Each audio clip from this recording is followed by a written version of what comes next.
What it do, YouTube and TSF Entertainment Podcast fans?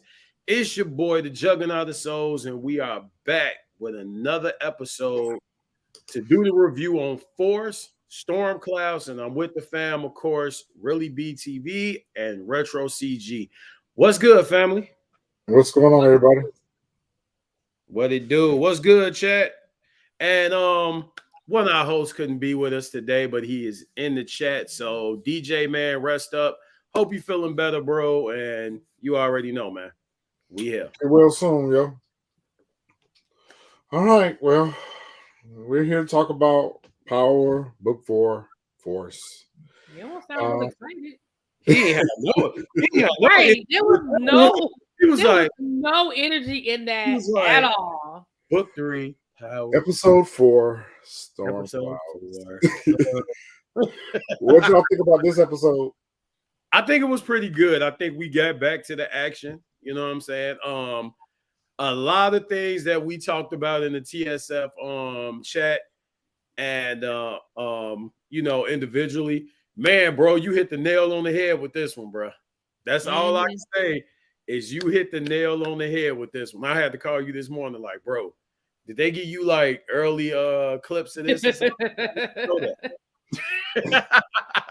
It goes back to why I'm slightly a bit annoyed with this episode is because of what I was saying in last week's review. It was predictable for me. I mean, I followed the writing and I just saw where it was going. So that kind of makes me a little bit frustrated as well because some of the other things that I'm predicting, you know, like Gloria getting killed, I feel like it's going to happen. And I guess that's a little bit discouraging for me. I guess part of it is, I guess, if the story is written well enough that you can follow and predict what's happening, I don't know. Well, the episode starts off with Gloria and Tommy. They're still having sex. Is exactly where it left off at last week. So they're just having fun, you know. To me, I could have did without the scene because it really didn't serve a purpose. We already know that they're sleeping together. You know, we already know that they got a little right. Like, man, I could see if something happened in this scene, like he got a phone call, she got a phone call, Vic came by. Like, I could see if you know what, that actually would have been perfect. If they had Vic knocking at the door and like her just not answering the door, but him on the other side, then it would have made sense later on in this episode when Tommy and Vic had this showdown about her. Because, I mean, not to jump ahead, but that didn't make sense to me because I was like, how did Tommy know that Vic and her had a thing in the past? We never saw a conversation where she talked about it. At least I missed it if they had it. But that would have been perfect if they had used that scene to show Vic knocking, you know, and or them even having a conversation about Vic. But yeah, other than it was just a throwaway scene. It just was unnecessary. At least to me it was.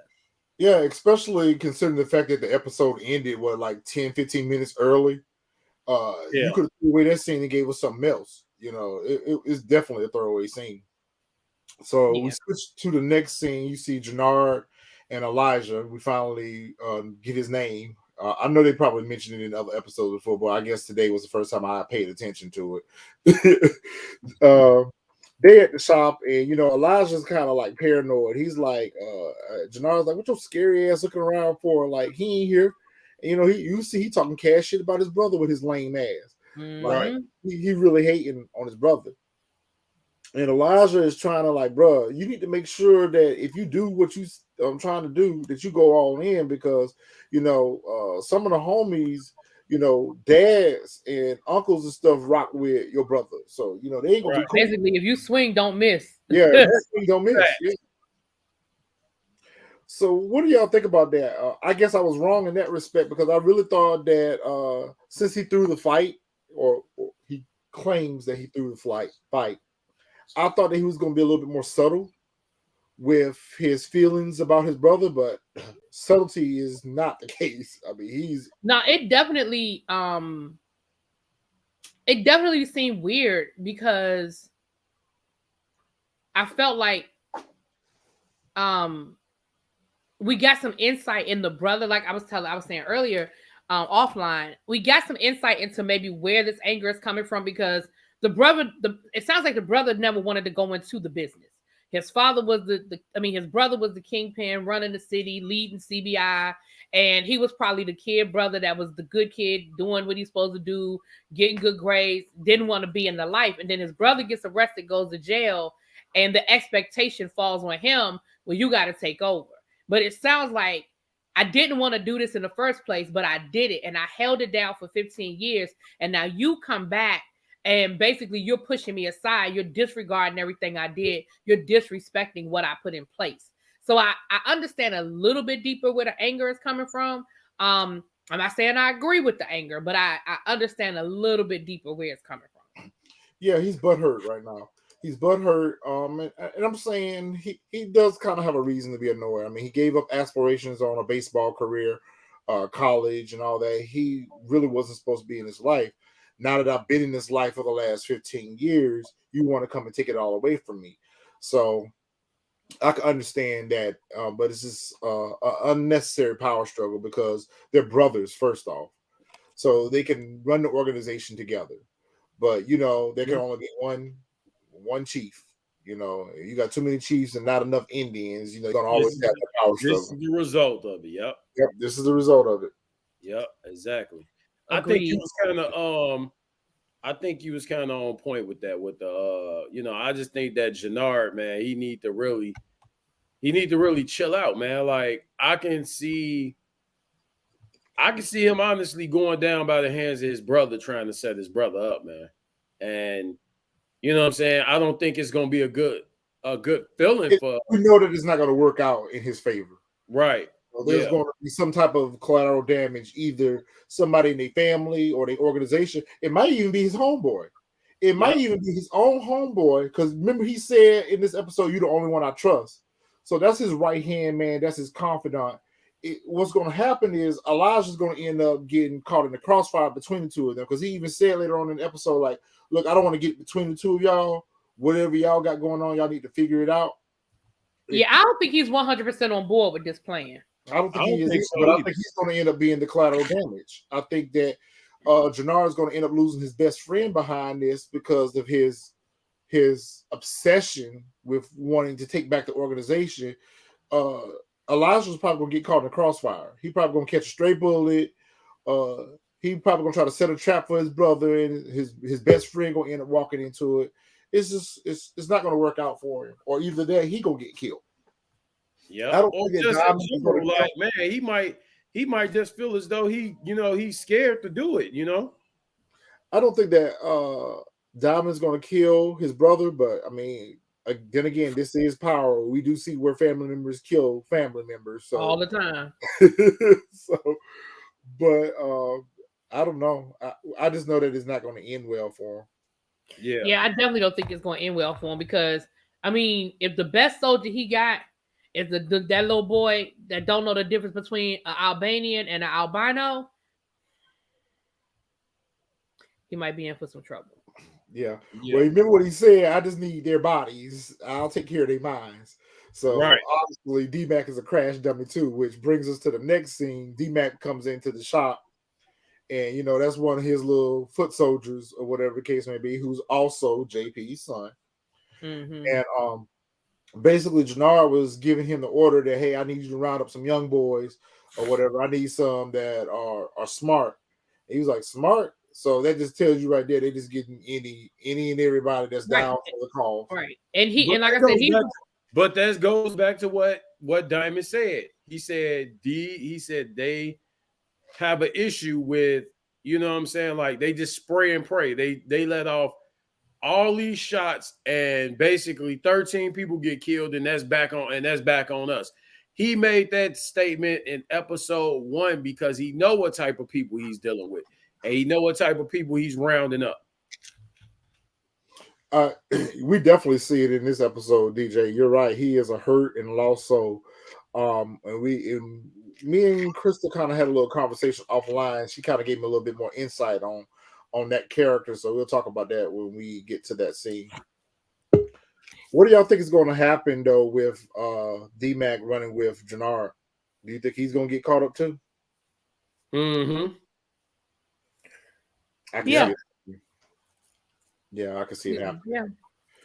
So we get to the next scene. You see Tommy and Liliana coming back to his spot. And, he wants to kind of look at that map again and try to, plan his next move, whatever the case may be. And we find out that she's hypoglycemic. She needs something to eat. And Tommy ain't got no groceries. Hey, we gave her some gum. He gave us some gum. We got no groceries. He said, hell, here's some gum. I just saved your life. She basically telling him that he needs to stay away from the Yardies, that they're not good to do business with, or whatever the case may be. And Tom is looking at it like this: I'll do business with whoever. Money is money, right? He don't care, And he's told her on several occasions that I don't have to live by these rules of Chicago. I'm gonna do my own thing, and wherever the money is at, that's where I'm going. Right. So the next scene is Liliana. She meeting up with some guy at looks like a pool hall. And what was his name? Rico? I think his name was Rico or something like that. Yeah. And she lets him try out the new drug, the designer drug, and he's with it. And he pretty much gives her a suitcase full of money, and he said, "This is my pre-order." Oh yeah, you talking about Claudia? Yeah. Yeah, Claudia, when she met up with old dude at the pool hall. Yeah. Selling the drugs to him. So she's out here in the streets making her own moves on the side. Right. And you can tell there's a relationship there. Not only does he have a relationship with her, but he knows the situation with the father. And yeah, because he said, how she's on the outside of the business. He said, you the only Flint, you the only Flint I fuck with. Right. So that pretty much sums it up for you right there. Like, I ain't got nothing to do with your daddy. Right. And that also lets you know that Claudia has been out here in these streets. Like, she has relationships with people. Like, she's not just been sitting at home being the meek mild, oh, my daddy won't let me play with the big boys. She's been making moves. I mean, we don't know all of the background to it, but she knows, you know what I'm saying? Like, she's got allies out here. So she got allies. And it goes back to what we said in the first episode about what, like, predictions for the season. She's sort of, without saying it quite like that, she's sort of building up an army. You know what I'm saying? Like, they're like building up her own organization. Right. Yep. It's clear that the majority of the people in the city really don't like Vic. They fuck with him because of retaliation, because of, habit or whatever, but they really don't. It doesn't seem like they have a lot of respect for him in the streets. It just doesn't seem like that. Well, I think what it is people are starting to see that his ways are kind of old-fashioned. They see him as a dinosaur. Yes. Yeah. And they're just waiting for him to just step aside and let the family come, let the rest of the family come in and do their thing. But he's not trying to change with the times. He's trying to keep the drug game the same, and it's not. Right. So we see Tommy meet up at a diner with Diamond, and the folks told him, "Look, we ain't spent all these years cooking on these, slaving over this hot grill. You get your ass no coffee." Coffee. This ain't no Starbucks. You better order a meal. Yo, that scene was funny as order what you better order some shit. Order something to eat. This a diner. This ain't no coffee shop. Right. It was funny. That shit was funny. Then when Vic came in and was like, right. Then when Vic came in and was like, let me get some coffee, and Tommy just looked at Diamond like, oh shit. Like, here we go again. You know what you think this is? Starbucks? Shit. I like this dynamic between Tommy and Tommy and Diamond. Yeah. Do you think that they're trying to make this the new Ghost and Tommy? It could be a sequel. I just wonder how strong their relationship is going to become, especially since we know what's going to end up happening. Diamond's going to end up losing his brother behind this. Some way, form, or fashion. He's going to lose his brother, his partner right now. They're not going to work together. So Diamond's going to kind of be out there on his own. Tommy's already out there on their own. So it kind of almost makes sense for them to be an organization together. Right. But, I don't see Diamond taking orders from Tommy, and I don't see Tommy taking orders from Diamond. So I think they'll have an independent type of partnership, but I think they're going to pull licks and schemes and scams and stuff together. Um, and so Vic shows up, and we're actually starting to get a little bit more depth with Vic. We're actually starting to get a little bit more character development with Vic, even though I still don't like him. But we're starting to see that he's thinking outside of the box as well. Yeah. He's just not making the moves like his sister is. His sister, she got that clout. Like she can walk in the room and control the room. Vic, he's still someone that's treated as a pushover. So he don't. His name don't ring as much weight as Claudia. But you see, he's trying to make moves as well for the business because he doesn't agree with the father's ways as well. But he doesn't have the resources like his sister does. And he don't have the respect.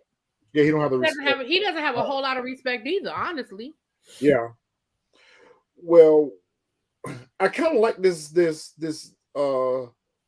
thing where I'm glad they didn't go this direction because initially I thought that Vic and Tommy were going to have this forever beef over Gloria. That Tommy and Vic's first interaction was confrontation outside the club about the parking spot, and then Tommy start messing around with Gloria. So I really thought that they were just going to have this antagonistic type relationship where they're going to crack at each other, they're going to try to get at each other. But I'm really glad to see that they're not writing these characters this way because I don't know if I could have stood that. That was just too predictable, Right. But at this point, I'm tired. I'm ready for them to move past this story.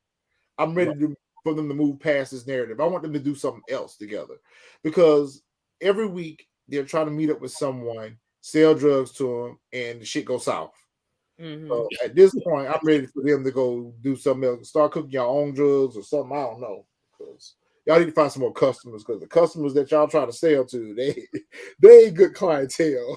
They all bad. You got a very bad clientele. And I think that's what's going to end up happening, DJ. I don't know if Vic is going to be able to achieve that on his own. So DJ is saying that he needs to overthrow Walter by getting the rest of the organization on board with the new drugs. Yep. I don't think Vic is going to necessarily be able to be the one to be able to do that, but Claudia will. Yeah, Claudia can. Claudia definitely got the juice. I told you, like, looking at the past couple episodes, I would say between starting probably at mid portion of like episode 2 into this one, you can really see like it's like woman power in this in this thing. Like, man, like the way they building up the women now, it's like the women got the juice. I told you that. Yeah, I saw that. I saw that very because it's like Crystal was saying, or Miss Honey, one of y'all was saying that every time they showed Claudia, she was a boss. Yeah, like when she was in the club that night, everybody was kind of like, she that chick. And even how she stood up and handled her father, she wasn't scared. She wasn't afraid of her standing up to her father and letting her father know what it is that she wants. And so, yeah, I agree. The women, they're really bringing the women to the forefront on this series. Which brings us to the next scene. Back when Liliana and Tommy were at his spot, Tommy told Liliana that he wanted her to tell Claudia and find out what she got going on, what she's doing.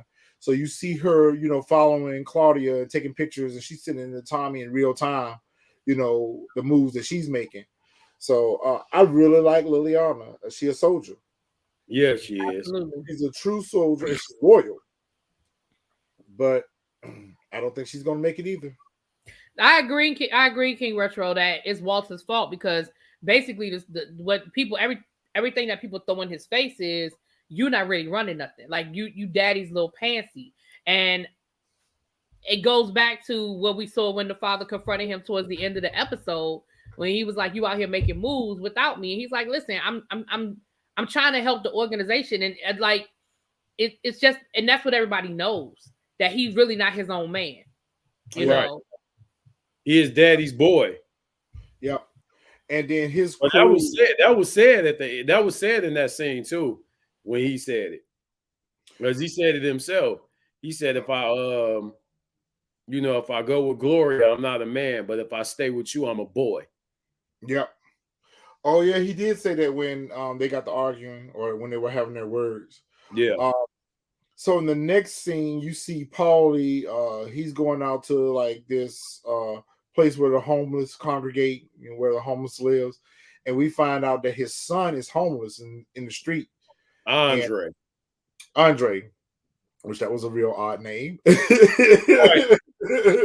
His name should have been Peter. And if they was gonna go with that, they could have went with Andrew. His name is Andre. Andrew. Yeah, Andrew or Peter. Peter. Andre. Like Andre, what? Huh? That threw me off too. You part of the Irish mob, and your son name is Andre? Andre? Are you married to a black woman? That would be a twist. It would be a twist, but it's not. So Paulie pulls up on his son, and he gives his son some food and some clean clothes, and the son was begging for money. He was like, "Dad, I need money. I need money. I'm sick. I need money." Okay, here's my question to that. Why introduce this to us? What about this is going to be important to the story? Maybe his son know the truth of who did what with his mom. Remember when him and his mother was attacked in the car, and they think that Diamond and at the time had something to do with it. Good point, because otherwise I'm going back to what Crystal was saying about the first scene. I feel like this was a useless scene. So I didn't really understand why they were showing us that Paulie had a son that was homeless on the street. So it's got to be something about this, introducing this character to us, that's going to be important to the story. Yeah, I think they're gonna build on that. And I think it also adds. I think his son know what happened. That might be a good point, Marvin. I didn't think about that. You know what happened, or if he don't know what, or at least know who did it. I think he's seen it. Yeah. And well, wasn't he part of the attack as well? I believe so, but maybe that's why he on the street. Maybe that's why he was cast out. Yeah. I just assumed that he was cast out. His dad, Paulie didn't feel too like, how can I say it? Hey, Miss Honey. Welcome, Miss Honey. Oh my gosh. What's going on? I'm here now. The devil be working overtime, Miss Honey. I'm telling you. I'm not giving him any play. I know that's right. Yeah, you guys. Sorry for the delay. I'm actually at my parents' home, and I discovered that it's your link, really, B, because what I did was I copied the link and then put it in my browser instead of just following the link. And as soon as I put it in the browser, voila, here I am. So. Oh, that's okay. So maybe it's the way I sent the link. Okay. No, it's not you. It's StreamYard. But thank you guys for your patience. I'm sorry to everyone in the chat. Please continue, you guys. So get on here and tell us about your thoughts so far. I'm really with you on it. I feel like there are a lot of parts that we just didn't need. It wasn't a bad episode. We just have these lulls that are so unnecessary, and I just feel like they're going nowhere. But I was glad to see the Serbs. I just don't think they were particularly formidable. Maybe it's going to get, better when whoever else comes into the picture. But for right now, I was saying this in my review to the honeybees. I was like, boy, I remember when Tommy would go before the Serbs, and he didn't know if he was going to catch a bullet or not. He's so cocksure, right, in every scene. I don't like. Yeah, there used to be some level of fear. There were certain people that Tommy had a respectable fear of, and the Serbs were. You're right, they were one of them. There were people that Tommy was like, "Yo, Ghost, we need to think about this before we roll up." And there's just none of that. But I'm sorry, go ahead, retro. You know what? I was going to talk about that when we got to that scene, so I'm going to put a pin in it because I got some others comments about that. But brings us to the very next scene, which is another useless scene for me. Majority of these scenes in this episode could have been just edited out. Could have been and I feel like some of the scenes that they edited out, they should have kept. Right, because there's stuff that they didn't show us that we needed to see. And then the stuff that we didn't need to see, we've got all of these scenes. There are at least 2 things that I felt like we needed to see to set up the story, and we didn't get. But I agree. So we get to the next scene. They're out on the shipyard, and they're going to meet with the Yardies. And Elijah, which it made no sense as to why Elijah, if y'all trying to eliminate Diamond, if y'all trying to get rid of Diamond, if he's a threat to your best friend, why would you call and tip him off? So to me, I didn't understand why they had him call and tip Diamond off that the cops was coming. Did Jenard set this up? This whole scene made no sense to me whatsoever because, and then you get this random blue truck that's just driving through with guns ablazing and the police chasing them. That made and no let them sense. drive off. None of Just that made let sense. them drive off. None of that. I thought that at the one point when it happened, I thought those were the Yardies at first, and I'm like, all right, clearly the cops is chasing this truck. So who the hell is this on this truck? Well, in the preview, we thought it was the Serbs because they were like loaded up on each side of this truck with these long guns. And we were like, oh, the Serbians are coming to kill everybody, right? It just seemed like it. Right. But it turns out it's these junkies. That's basically what the Yardies are, junkies. I thought they were the Yardies too that the cops were chasing. And then we see... That's who they were chasing, though. His name is? I'm like, are the Yardies were coming to meet with them, right? So instead of them driving up, they basically drove through because one lone cop car, Mr. Begin Again, it was chasing them. Yep. It was so ludicrous. I just didn't understand it. 2 cop cars, but everybody on the back of the trucks got ARs, and y'all chasing this truck with 2 cop cars. And where does this? And where did all that start? Like, are they just rolling down Chicago streets with guns? Like, where did this start? Like, how did this? Bad editing. So weird. It made no fucking sense. Oh my god, it's so ridiculous. That's how they rolling down the Chicago streets up there. Juggernaut. That's how they rolling. Well, let me tell you something. I'd have been to some bad areas, and ain't nobody just riding on the back of no damn pickup truck with no gun. Nobody. They ain't got that wild up there yet. It's crazy. Stop walking around. It ain't got that wild yet. The Yardies were on their way to an insurrection, obviously. I guess so. They were going to insurrection. They were. And I need Diamond to stop walking around these dirty streets of Chicago, messing up all these 11s. Man, red 11s today. Oh Lord, here we go. What you got on? What's the kicks of the day, man? What you got on feet? Based on my outfit, take a guess. I'm gonna say, I might say the Lightning Force. Wrong. Oh. Please be black, Tim's. Please be black. Oh, look how. Oh. All right. Nicely done, huh? Yes, sir. But I got these on feet today. That's what I would have guessed. The Lightnings. Okay. Yeah, I got the royalty yellow. It's a different color. The Lightnings are more like an electric yellow. These are more like of a mustard yellow. Oh God. Mustard. Yeah, that's dope. That's dope, bro. I almost said that one, but I was like, maybe the Lightning Force. You know, Force are kind of his thing too. So let me see if he got the on. Y'all want to see mine? No.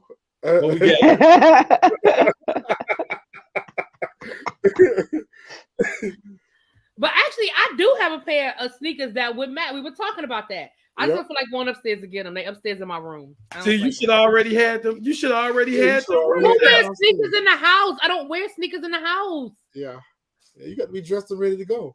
You know, hop up and walk out the door. Anyway, that was your sneaker moment. Let's go.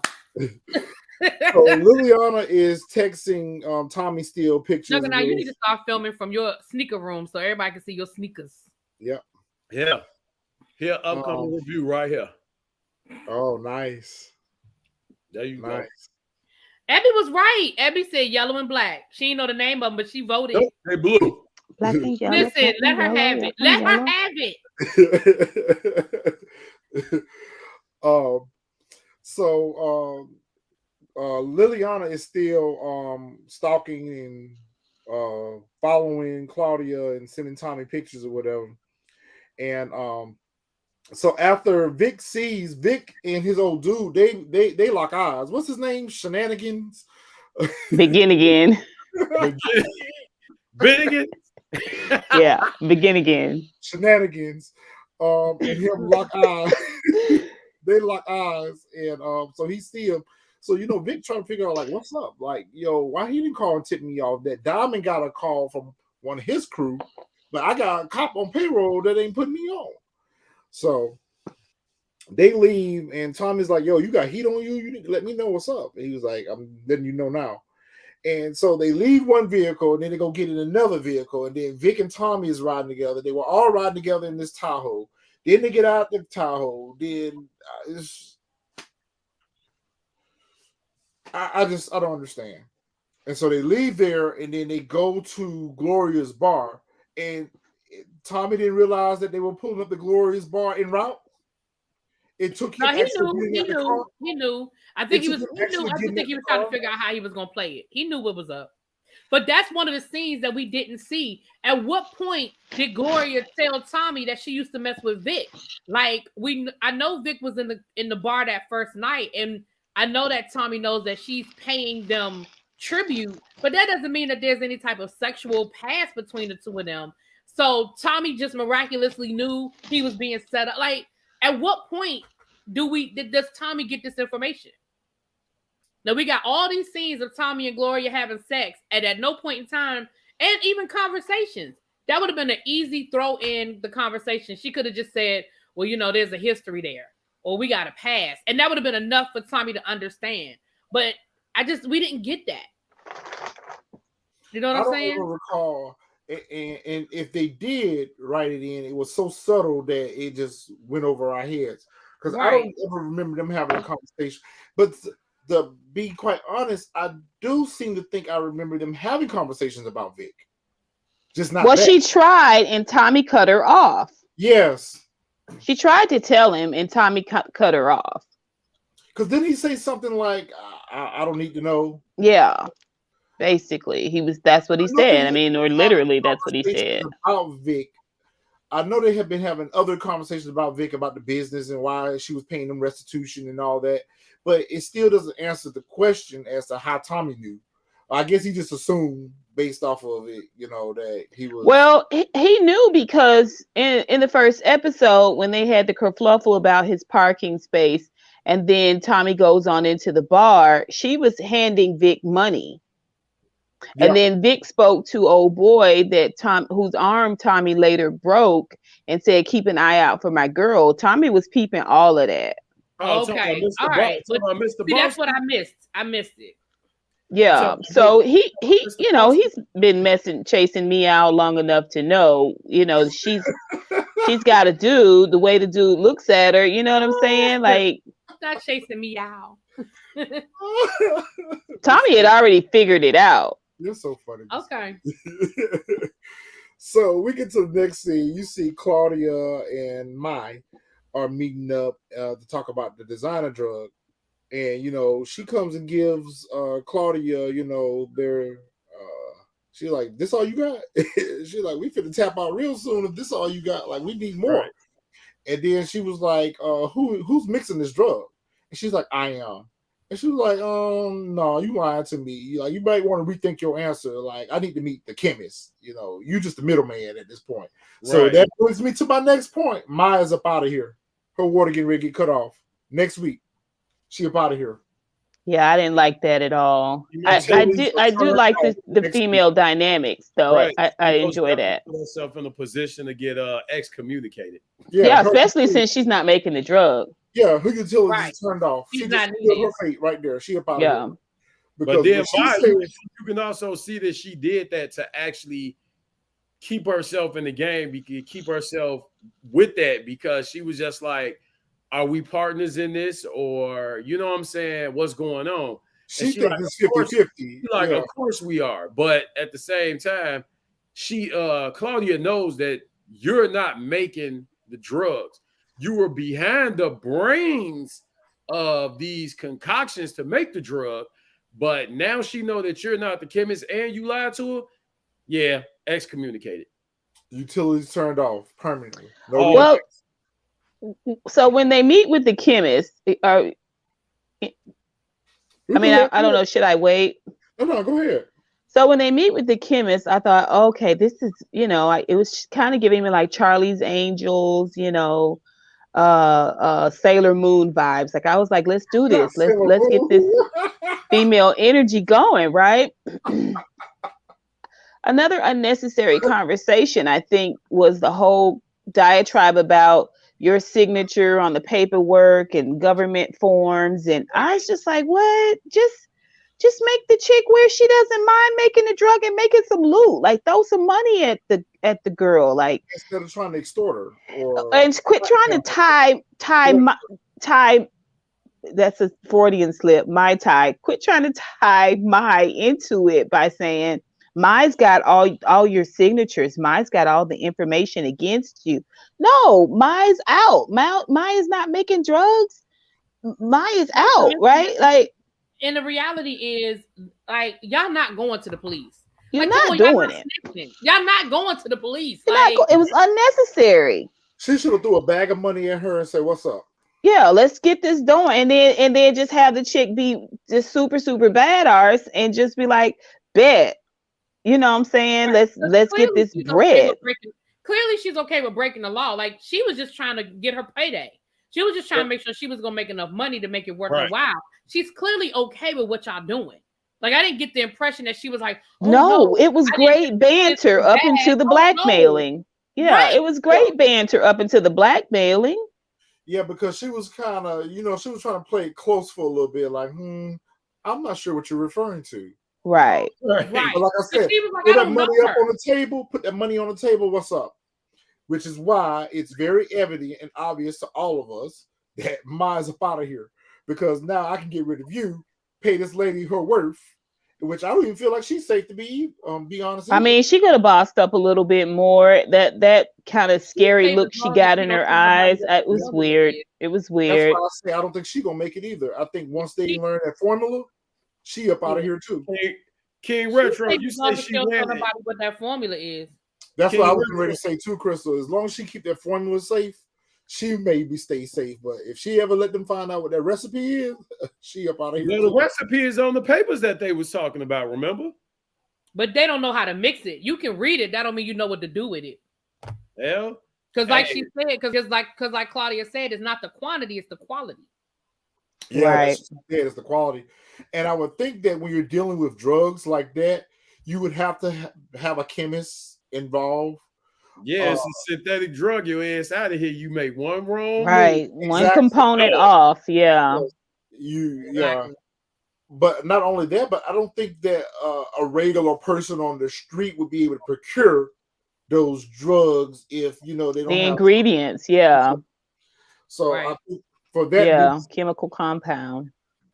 She'll stay around for a little while longer, but her power might get disconnected too. Well, we know Ma up out of here. She done, bro. Yeah, all her utilities off. Now, yeah, she was giving me chef vibes so hard. I was like, "Oh, guard your throat, guard your throat, guard your throat." Yeah, she could be the next chef. You're right. So we get to the barbershop, and Diamond and Jenard, they're having a conversation about the potential deal they were getting ready to do with the Yardies. And Jenard is coming unglued. He's like, yo, when I wanted to do business with the Yardies, you were telling me that was a dumb move. Now Tommy comes around, you want to go do business with them. But Diamond was trying to explain to them the difference. You wanted to make a deal with the Yardis. I want to take them out. I want to take Right. over their Right. territory. You was making a deal with the corner boys. I'm making a deal with the top man. Like, it's a difference. Right. He trying to cut Diamond trying to cut their water off. Yeah, he trying to cut all their utilities off, not just the water. He cut all their utilities off. I don't think they cut hair at this barbershop either, David. Yeah, I ain't seen nobody in there yet. Seen one person coming there and getting no lining, no nothing. No nothing. I don't even see the lights turned on in the barbershop. Do they have utilities? The only thing he did was come in there and unwrap his clippers on the first episode. Ain't nobody got their hair cut now. I don't even see the lights turned on in the building, yo. What are you talking about? That's just a layer. That's all that is. Their layer. Yeah. That's old school layer. I just don't get it. Like last part of last episode, after the big fight, you guys kind of talked about this a little bit. It was supposed to be this whole scheme in place, and then we have the sidekick to Jenard, like, man, we shouldn't be here. Like, if he rolls up on us, the big boss. I was like, what are we talking about here? And then we see what Jenard is, basically his crew consists of 16-year-olds. And, right. you tell D-Back, who proved himself to be a little bit of a dummy. She's messing with an Albanian.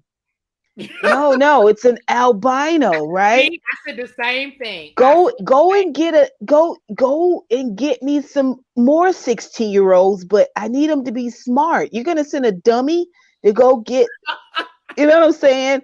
Some other smart dummies. Like it just, I don't know. It's like it was a good move. I took a dive, because I'm going to take over this organization and take my brother out. It was a good move. Like, it gave us all the feels. But just 1 week later, it falls flat, man. Like, I don't believe Jenard is a formidable foe, especially after all of that engagement he had with Liliana. Yes. We were talking about that earlier when you were trying to get on. I was actually taken aback by his movements in this episode, because I thought he was going to be a little bit more strategic, especially since you're trying to make him out as he was collegiate. Right. So smart, and he had all these opportunities. He was educated and everything, and he's just moving so sloppy. From the first introduction of his character, he's been moving sloppy. And so for him to, now if he was weaving together this intricate plot to get his brother set back up, to go back to jail, if he was pulling a Kanan, if he was pulling a Kanan was running down on them in jail. Kanan was running down on them in jail, knocking off their pre-metas, stealing their money, stealing their weight.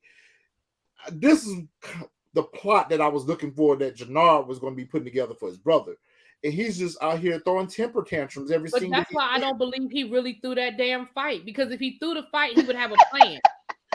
You know what I'm saying? Like, if you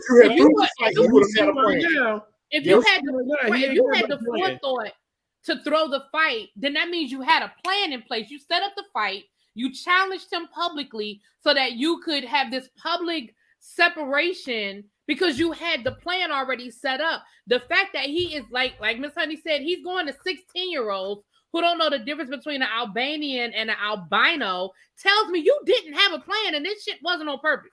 Where's the half of the crew is going to go with me? Where's that half? Has anyone seen the half? Them 16-year-olds. Them half smart 16-year-olds. I mean, did you guys talk about he and Liliana yet? Because I'll wait if you haven't. No, we ain't got to that. Okay, yeah. So, I don't know. I just, him standing there looking at himself in that mirror, talking about, I was going to college. I was going to be somebody, and then he turns to D-Mac and was like, you bring me the bodies, I'll deal with their minds. First, you got to get your ish together, dude, because your character is all over the place, right? He wants to be a philanthropist, but he also wants to, run drugs. Whatever it was that Diamond basically had, episode 4, we just relived what happened in episode 1, and it was just better because nobody died. But you know what? This whole scene is probably the reason why Diamond is the way he is with his brother.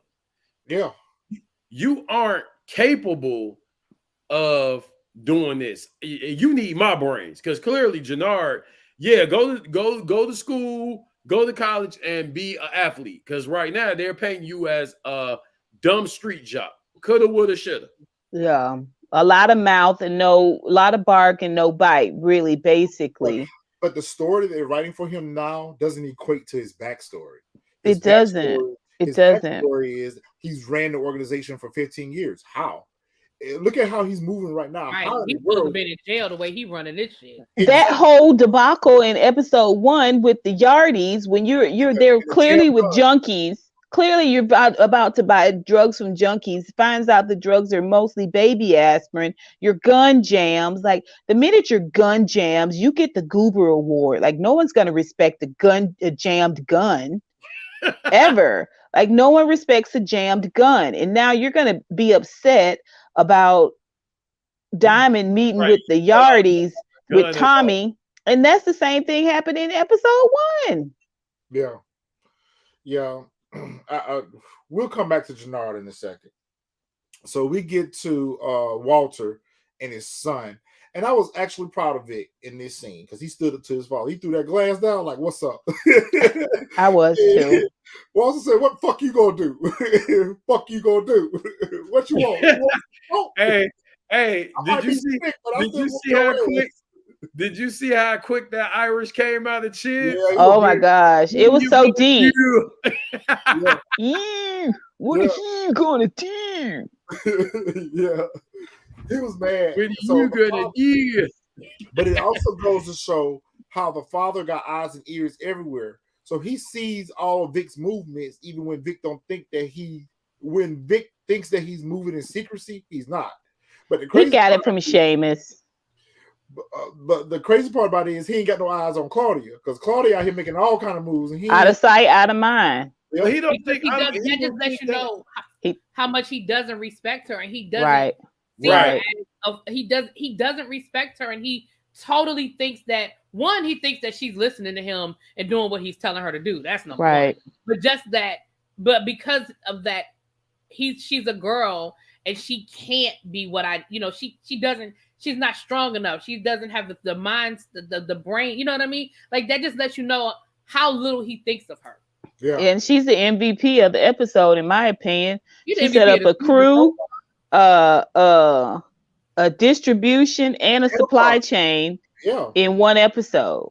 Yep. I mean, we could have just did the whole episode with Claudia, in my opinion, her moves and stuff. That conversation she had with old boy Reggie or whatever his name was.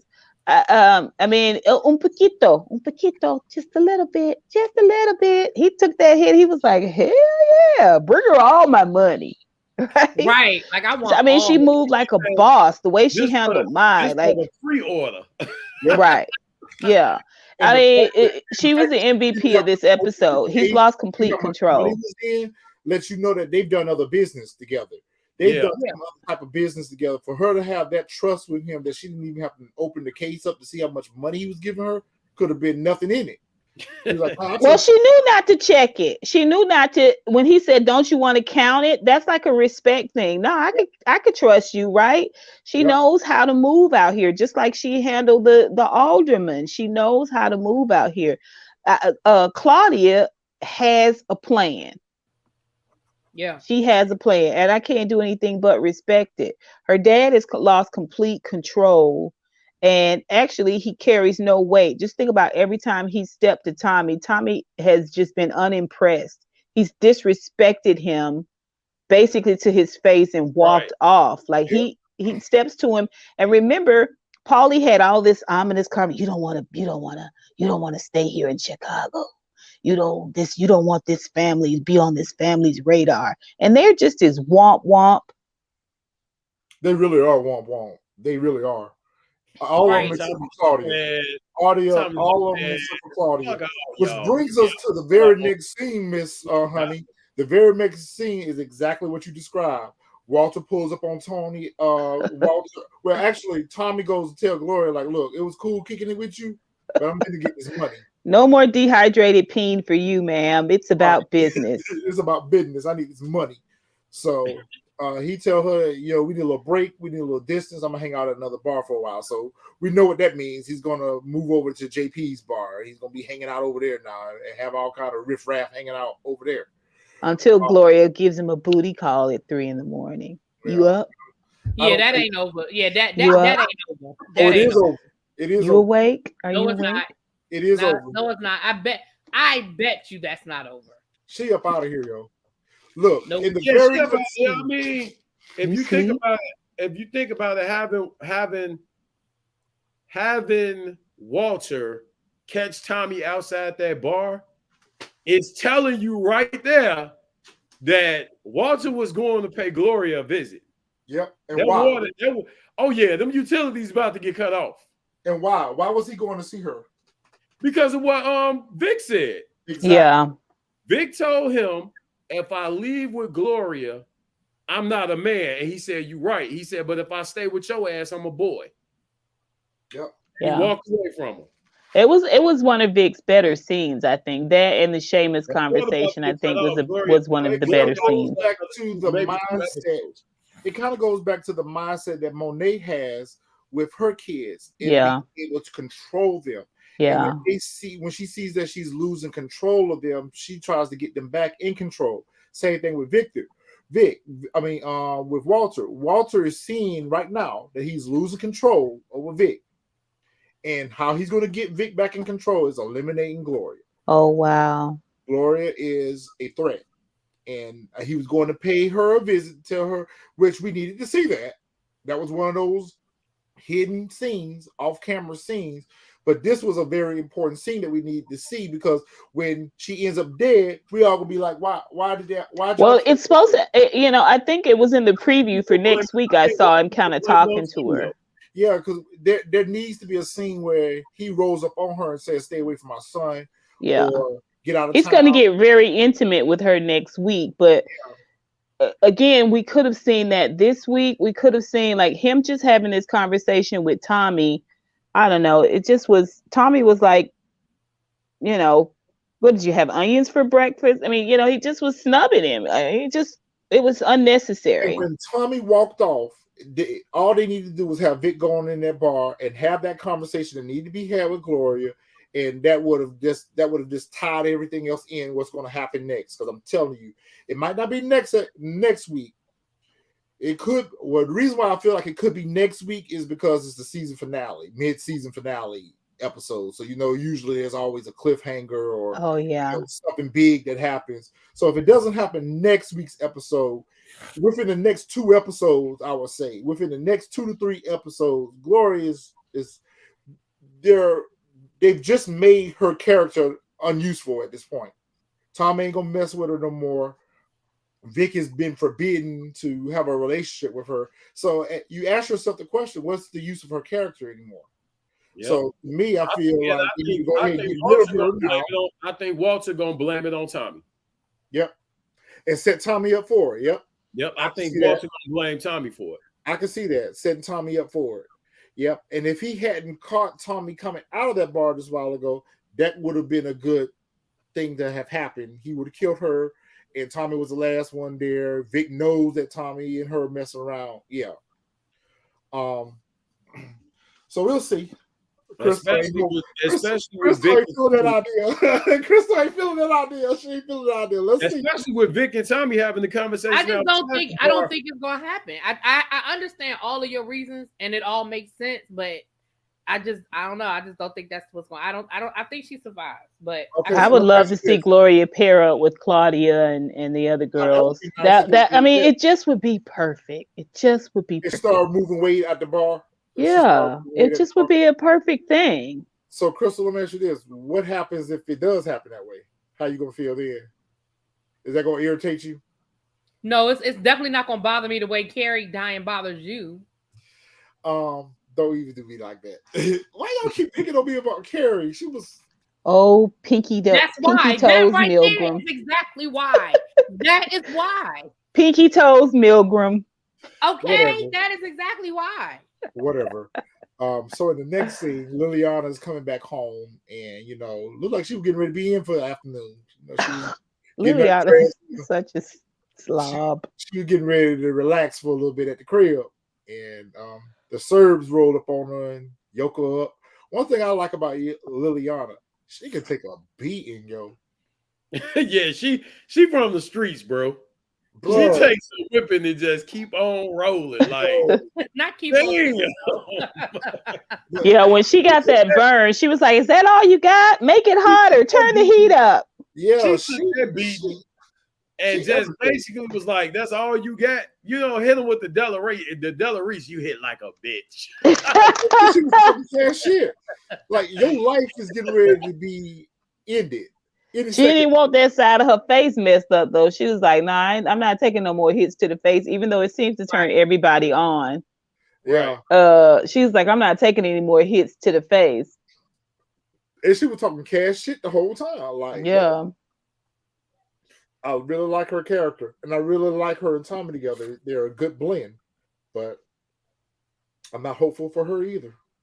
Yeah, well, I mean, again, these are not the Serbians we used to know, because they should have been following her. They should have been tracking her, That's how it really was. The Serbians moved in the past. They kind of knew everything that was going on with you when they did approach you. They already had this backstory on you. It just positioned her where she you got to call your connect when they were just sitting there in that car. And waiting. When is your connect going to show up? I'm like, don't you know? That they let her send a text message and not a phone call. They should have made her call Tommy, not send him a text message. You don't know what she put in the message. So ridiculous. So ridiculous. They were all sitting in there like they went to get lunch. Yeah. Did you see the dirty? Did you see the dirty ass move? And that is a Chicago street move. When somebody taking their shirt off, you punch the shit out of them. Yeah. Yeah. When she was taking that shirt off and he snuffed her. It was hilarious. When she landed on that floor and she still had that shirt, her arms was tangled up in that shirt. I thought that was hilarious. It was funny. But the fact that they would actually let her send a text message and not even see what she sent in the message, that was just laughable. That was just totally laughable. Bring ghosts. Oh, by the way, bring goes. And then the fact that they didn't realize that she don't sent that message until after they asked for her phone in the car. And then he asked, "Whose goes?" But too late now. You about to find out. Yeah. And why would they let her use her phone? We calling from my phone. Why? Yeah. Why are you giving her phone? Like, she could have called any damn body. Well, she could have texted any damn body. Well, yeah, I mean, yeah, but that's what I'm saying. Like, why y'all letting her use her phone? Like, that's crazy. So we finally meet JP's father, y'all. We finally meet JP's father. Not what I expected. Not what I expected. Not at all. But we had a conversation, and I guess it was a necessary conversation to have. We needed to meet the character at this point. So he's kind of subtly talking about his history with Kate, so we know that they didn't have a good relationship. We know that he was 17 when he came in contact with Kate, and that she kind of left him as 17, raising a child. Whatever. So there's a lot of resentment towards Tommy's mother. Tommy shares that same resentment towards her. But I guess what I'm trying to figure out is, what is Tommy mad at Kate about again? Is it still the Teresi? The dad. The Teresi? Yeah. Yeah. Okay. I couldn't remember what their beef was. Or was it Lakeisha? When he mad at her about her rolling up on Lakeisha and because it seemed like he had forgave her about the Teresi thing because they were still dealing with each other. I don't know. Now that you mention it, maybe it was Keisha. Oh, I know what it was. I remember now. Remember in the episode where they read Ghost's will and Ghost had left her some money? And she was talking cash shit to Tommy about how Ghost would have been a better son to me than he was. Oh yeah. And you could never be as good as he. Yeah, that hurt my feelings, Kate. Yeah. But let's be honest. That was just the last straw. Like, her and Tommy's dysfunctional ass relationship really needed to be over. Like that was just the final straw of a long list of dysfunction, you know. Because it was borderline incestuous at some episodes. Yeah, because a couple of times I was like, what is going on here? Yeah. And then they kind of, inferred it a little bit too, because they were always talking about his obsession with redheads and stuff. Right. What's going on with this? This don't feel right. But JP, go ahead, Miss Honey. Go ahead, because I was going to say I think this was another unnecessary scene. I mean, it didn't add any value to me at all. Like the JP situation has yet to give us anything really. Anything of value. Yeah. What has it added? It's had zero value whatsoever to this season. We don't need to see him every episode. We need the JP character to show up. Maybe if we've got 10 episodes, maybe 4 times, and I'm pushing it. I'm being generous there. Though I think we're gonna start seeing more of the father because, just mentioning in previous scenes how Tommy told Gloria, "I'm gonna find another bar to hang at." Well, JP already said that that's him and his father's place. So if Tommy's hanging there, you're gonna have. I think they getting to a point where they're gonna start introducing the father more and more. And then I don't want to get too far ahead, but we know what happened with the whole bar scene in this episode with JP. So I'm gonna tie all that together when we get to that scene. I don't know. I the only reason I just give you a little pushback on that is because the dad's on a cane. I mean, he's sick. He's sick. I mean, I could possibly see him mentoring Tommy in some way, but how? I don't know. It just, oh my gosh, that whole powdered sugar fairy footsteps, like what the duck? What are we talking about here? What are we doing? Like, and then we just have these few little moments with JP and D-Mac, but we have, this whole thing. It's so stupid. Tommy, I would like to see what the character is. Him and Tommy start building their relationship. It's always just a quick visit. He came over last week, dropped off pizza. He came over, dropped off money to get his windows fixed when his bar got shot up. There's really never a period of time where they kind of spent any time together and get to know each other. And I guess it's inferred that, JP probably invited Tommy over to meet his dad. And, they kind of have a little walk down memory lane on both ends regarding Kate or whatever. Again, it still doesn't explain the fact why they're squatting in the grandmother's house. And I still think it's a scam. Even after meeting his dad, I still think it's a scam. Interacted, how they end up involved with the grandmother. And we still never get those conversations. Like we never see Tommy and JP talking, yo, my dad wants to meet you. All right, I'm on my way. Yo, come past the house. If you pick up something to eat, let's chat. Like that could be resolved with a text message. He just pops up. We never get those conversations. We just start the scene where he's coming in the room.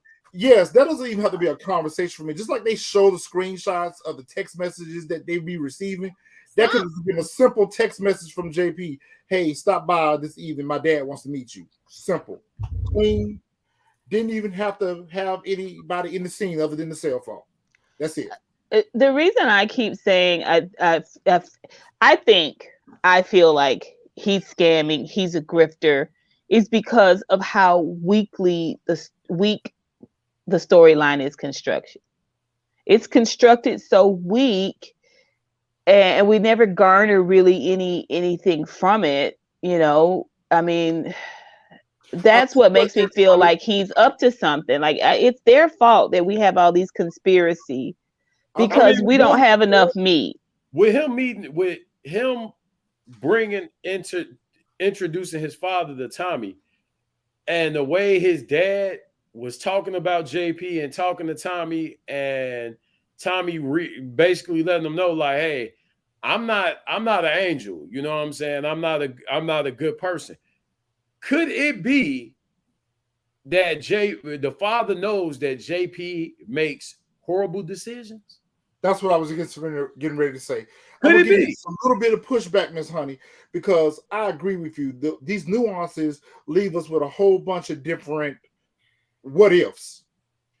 When the writing should be able to give us foresight on what this character is going to be. But we haven't gotten any foresight on how this character is going to be in Tommy's life. I think what they're trying to show us is Tommy and JP are night and day. Tommy's a bad guy.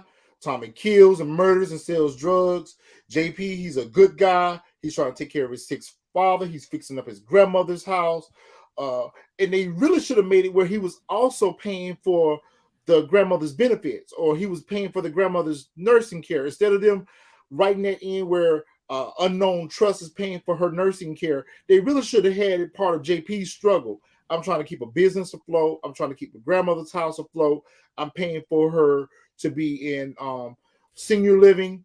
That's what they should have done with the character, but they've left so many back doors and windows and cracked floors open that they can take a turn with this character any season. And they want to leave it open. Yeah. I would have liked to see JP be more like a Punisher character, right?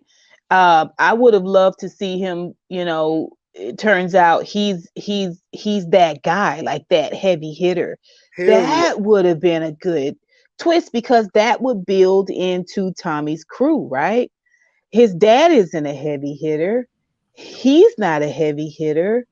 It's just, I don't know. It's just, like I said, I just think they're holding it there. It's a place marker in case they need something. In the streets of Chicago, Tommy grew up in New York. Both of them pretty much be the same guy, but have their own spin on it. JP's more of the, he's kind of a little subtle with it, but just as deadly, just as formidable as Tommy. I would have liked to see that with him as well. Like, a homosexual psychopath. Let's do it. Let's do it, man. Let's start cutting some pinky toes off. Let's start severing some ears. Like, what are we doing here, man? Yeah, I wanted to see him be a boss too. But that's what I thought we were going to see in that first, scene with the two of them when he rolled up on Tommy, and like that's what I thought. When he said, "What you got a piece for?" Like I was waiting for that to lead into, like you said, their dynamic, but we just ain't get that. I mean, they could have made him ex-military, like something, but they just made this really benign character. He's very benign. I agree. Well, we know for a fact he's been to jail. He has a husband, or had a husband, and he has a son. We know that. All he needs now is a flower shop. You know what I'm saying? A knitting circle. All he needs now is a bridge club. Like, it's just. Ugh. Miss Honey, go stand in the corner. I need you to go get in the corner right now. And you said, he's a cake eater. A flower shop. A knitting circle, really? Right. I can't even collect my thoughts fooling with her. That's funny to me. I don't know. I'm not really sure, because me and Crystal were kind of talking offline, and because that comment of coming out was so vague, it's kind of left to your interpretation. We're automatically interpreting that he's talking about getting out of jail, but Crystal has a different point of view. Her point of view is that when he made that comment about when I came out, meant his sexuality. He did, because he said you got a problem with that. Yep. Yeah. No. He didn't say that in that scene. He said, "Do you have a problem with that?" When he was talking about the husband, the ex-husband, he asked Tommy, "Did he have a problem with that?" But when he said, "When I came out, she left me." She left me, and that would explain why she took the son away as well. So I'm kind of more going to lean towards that theory now. Originally, I was leaning towards he had got out of jail. I said that last week. He said she left when he came out, and I assumed he meant coming out as gay. Yeah, that's. I thought I missed the part about jail at some other point in the conversation. I was like, well, maybe I missed the part where he said he came out, he was in jail. Oh, you're right. You two are right. for us, that went over our head. We wasn't thinking about it from that respect. We weren't thinking Right. No, about. I thought it was jail at first too. Yeah, when he says that, that actually explains the whole dynamic between the whole son. The son is resentful because he thinks that his father walked out of his life, but it's really his mother removed him from his life because she had a gay baby father. So to me, that actually makes more sense than the whole being in jail, because she would taken her son to visit him in jail or whatever the case if he was locked up. So I think that's why the child got removed from him, was because he came out. She took him and left. But what I don't understand is knowing he even that conversation Tommy was having with his dad, you can tell that he still has a longing to kind of get to know Kate, ask her why she left him, right?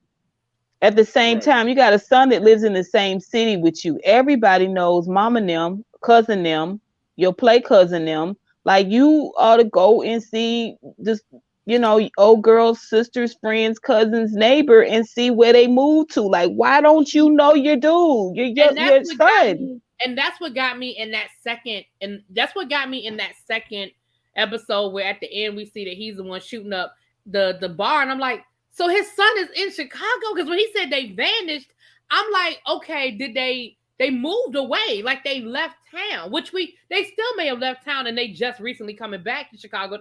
I mean, we still don't know enough to assume that they didn't leave town. But I'm with you, Miss Honey. My first thought was, so he right there? Yeah. Like, yeah. He right All there? you gotta do is go back to that old neighborhood. Tommy found out where his grandmother was by going to the neighborhood. Yeah, I said the same thing. I was like, and I'm gonna say this, and let me preface this by saying I don't have children, but and I know the last time you saw your son, he was a baby, but nothing when you saw that boy, nothing. Because I think that's what he was standing there waiting for. I think he was waiting for JP to recognize him and acknowledge it or something. And when he just was looking at him like, "Who are you? Why are you shooting up my club? And why did I bring a bat to a gunfight?" Well, that too. I just, for you to have these feelings about your own mom, but you've got a son. Maybe he doesn't know his son lives in the city. I don't know, but I would have found that out. I would have found out where they moved. Character development could be that part of him feels like he probably needs to stay away from his son because of his sexuality. Maybe they're going to write it in a way that, okay, yeah, she took the son away from me, and I just chose to stay away as long as I did because of the lifestyle I live. I don't. The only reason I have pushback about that is because they overstate the obvious all the time, as if we're dumb, and then we're supposed to make assumptions about the background and the fillers to make things make sense for ourselves. Yes. But we had you could tell by the way when that incident happened that D-Mac had this stone shock, in his face. Like, oh damn, you really don't know who I am. Yeah. Forget about it. And he ran off. That was a crazy scene. I think personally, with them two connecting now, and Tommy breaking up with Gloria and saying finding another bar, D-Mac is gonna see Tommy at that bar. Tommy gonna see him. Hey, what the hell you doing with him? How do you know him? And that's gonna tie a lot of things. Of course, it's gonna be Tommy that puts the pieces together. Yeah, I think you're right about that for sure. That it's probably that moving to that bar is gonna be the catalyst for a lot of stuff. Yeah, Ephraim, we said that last week, so that's definitely something we came up with last week. That Ghost Will or Ghost Trust is paying for the grandmother. Yeah, that was something we kind of played around with last week too. So yeah. Another assumption on our part. Well, like I said, it would have been more cut and dry if they would have made it that JP was struggling. How is it that you're taking care of the house and remodeling the house and paying the bills, but you're not paying for her nursing care? You're squatting. That doesn't make sense. Well, no, but my thing is that for me, that wasn't even a bigger issue as much. For me, my problem was you're gutting the house, you're doing all of this, and when Tommy said, "What y'all doing with this?" he was like, "I don't even know." What? Like, you're putting money that you claim you don't have into a house that you have no idea what's going to happen to. That don't make no sense to me. And he said that he and his dad came up on the grandma after she had been put into the home. Right. Yep. The lady's catatonic. How did you get the keys to the? Okay. Is she really catatonic? I was thinking that too. I mean, they're playing her out like she's got an advanced form of dementia, like late stage. When you get to that stage where you're not talking anymore, you're past that. That's your later stage. Yeah.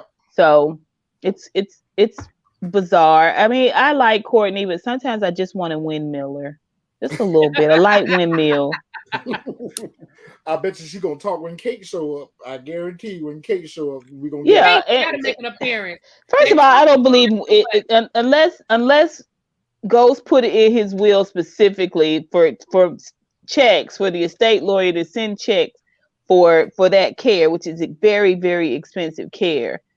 There's no way he gave Kate money to do right by her mama, because she done snorted all that money up. The only way I see them bringing Kate into this now, Kate coming. Okay. This is how I see. This is how I see in Chicago right now. She on a Greyhound right now on her way to Chicago. This is the only way I see Kate coming to Chicago. It's not going to be by way of JP or Tommy. It would be that the mother is actually going to have to pass. And then that's how you bring Kate into Chicago. She's coming to look for some money. Or whatever the case may be. And look for some money. Then you have JP's father, JP, Tommy, all in one circle with Kate. You got some explanations. You got some explaining to do. Yep. I don't like how they made JP daddy a grandpa. And Kate, I don't know. It's just, especially when we know that he was a young father at 17. His character would be a little bit younger. I was thinking that too. Yeah, they made him an oompa. Yeah, they put him on his walking stick.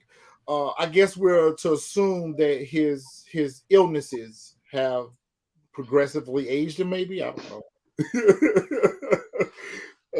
What y'all think about that scene with Shenanigans? What y'all think about that scene with Shenanigan and Vic, where he rolls up on Vic and was like, "What do you do? Why were you at that meet?" Like, I didn't really quite understand that, other than the threat and the fact that he's paying him to take care of his sister. These dirty cop scenarios. I think it proved that he's more beholden to Walter than he is to Vic. Yep.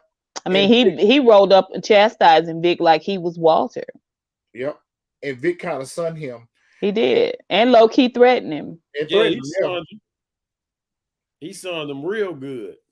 Left him drove off. And again, it does bring in that whole whatever the situation that she has going on with he has going on with his sister. So that I guess that was a way to explain why he's dirty, because he has to afford to take care of his sister. So we don't care why he's dirty. You know what I mean? Like, we have no relationship with this character to care. And we don't. But just in case we need this information to do some filling in later in the season, or even season 2, we drop these unnecessary tidbits. I don't care about this character. Yeah, and the characters all over the place. He gave us this quiet, silent strength when he comes into the barbershop. He gives us a pushback and this superiority boss strength outside the jailhouse when he's talking to Vic. And here he gets sunned. Right. He's not really don't see what he's being paid for. We really don't even get to see what he's being paid for. No. They're giving him wasted money because he ain't doing nothing for the family. He ain't doing nothing to earn the money he get. No. Cut his water off. We don't give a shit. Yeah, please cut his water off too. Cut his water off right now. I really appreciate the scene where they were in the car with the Serbians, and Tommy came up and canceled Christmas on them. I really appreciate that scene. But while Liliana didn't have no gloves on when she was pushing that truck in the water, Tommy had gloves on. She did. Because the water was going to wash away the fingerprint. And then she had the nerve to wipe the blood off her phone on her sleeve. Yeah, Liliana, she's filed her fingernail prints off long ago. I mean, she's a tough piece of leather. But that's all I was thinking about in that scene. I'm like, Tommy don't have nail glove on, and he is touching everything. No, Tommy had gloves on. She did. Oh, I didn't notice that. I didn't. Yeah, Okay, my he had bad. gloves I on. take that back. Yeah, he had gloves on when he was pushing the truck into the water. She didn't have no gloves on. Well, But neither one of them had masks on while she was cutting up the coke. I yeah, mean, she dumped that coke in there like dump, dump, dump. I was like, yep, no residue. all the residue, man. Yeah. You're breathing it in. Like you get choked up in the nail salon when they're filing your acrylics off. Like what? But me Anyway, and but Crystal were talking about that scene too, because I needed Liliana to warn Tommy that, hey, the Serbians know that you're here.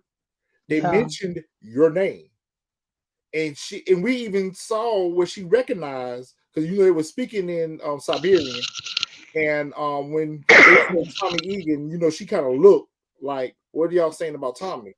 She didn't even tell them. That would have been just a good conversation piece for them when they was pushing the truck into the water. Hey, by the way, you know that they know you're here. Like Like at no point did she tell him. So how did Tommy jump to the conclusion that they knew he was there? Like, and how did he know that it was Tatiana of all the Serbians that was going to show up? How did he know it? Oh, because she did say it was a her. Their bosses are her. Yeah. And she did give him that tidbit about they mentioned to her. And he ran with that, but Liliana should have she should have divulged who she got those drugs from off rip. She knew they were coming. You're talking about the Serbians. They're supposed to be picking Tommy. It's not like she stole from the Yardies. But here's my question: what was the point of Tommy taking Liliana to the barbershop to hide her out? Why not just leave her at your place? Nobody knows where you live. Because she wanted that. He wanted the, he knew about that AK too, didn't he? He knew somebody. He probably didn't trust her at his house. I don't know. Well, he don't have no locks on the doors anyway. I mean, I could go over there. You know what I'm saying? Like, it's just a barn door, basically. So it's like Tariq's dorm room. You know what I'm saying? Like, Tariq had that bag and all that stuff. He just had it thrown there on the, anybody walks in there, like, so stupid. I mean, according to Gloria, Tommy could put it down. You know what I'm saying? So I guess it was to put Liliana in a place where, she could deal with, she could interact with Jenard, but she didn't give Jenard any information about Tommy. So I don't know. Clearly fishing for it. He was clearly fishing for it. And we see, not only does he have a grievance with his brother, but we also saw in that scene that he has a grievance with Tommy as well. He wants to eliminate Tommy and he wants to use her to do it. But she stayed true to the course and she was loyal to her. It was like never. I was like, I know that's right. But Jenard is weird. But we also Jenard is weird. His character to go. He is weird as fuck. The kiss that also tied that tied a lot of things together, because remember, she told Tommy in the past that she had somebody she used to cook for, but he wanted to mess around and he owed her money. So now we know who that told Tommy it was Jenard. Yeah. The crazy thing is like, Jenard, you wanted to be a baseball player, bro, and go to college, and Liliana is your type? The fuck? Everybody likes the scar. I don't know. I mean, what is that supposed to mean? He fetishized it. It was a little bit of a fetish. He might be into wounds. Like in Liliana, since he has deformities himself. Since he has deformities himself, I guess that's he sees it for people who have other deformities as well. I mean, it was kind of sweet. I don't even see it that deep. Like, everybody's attracted to different things. Like, he thinks the scar is sexy. He told her that. He was like, I think the scar is sexy. Maybe. Yeah, I dated a guy that liked underarm hair, so it's possible. I know, random, right? But just saying, there's freaks out there. That's all I'm saying. It was because he was high. I don't know. I just got weird vibes from Jenard in that. Let's just go back, though.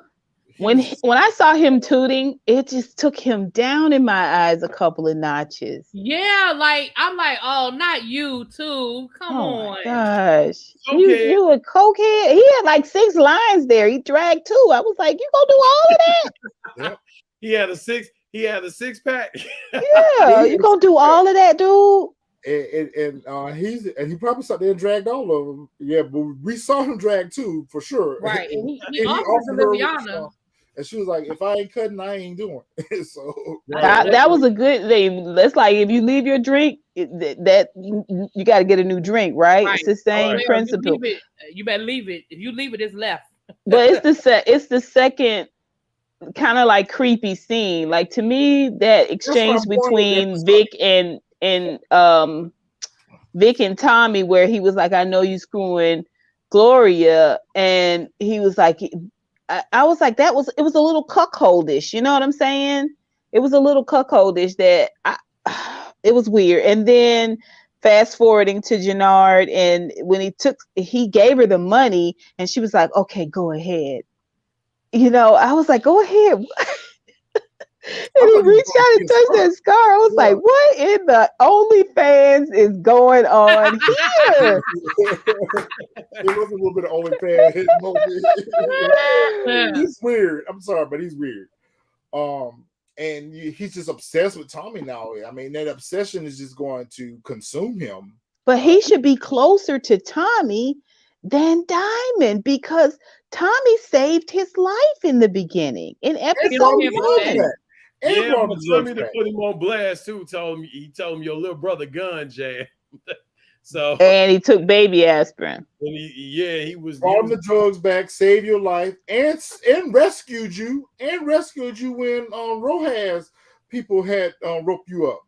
So, but he kind of defended Tommy to Diamond. Remember when Diamond was like, "How you let this saltine come in and do yada yada yada?" And he was like, "You don't understand. This guy really knew what he was doing," and yada yada. You know, it's just like I said, the characters they're not steady. They're all over the place.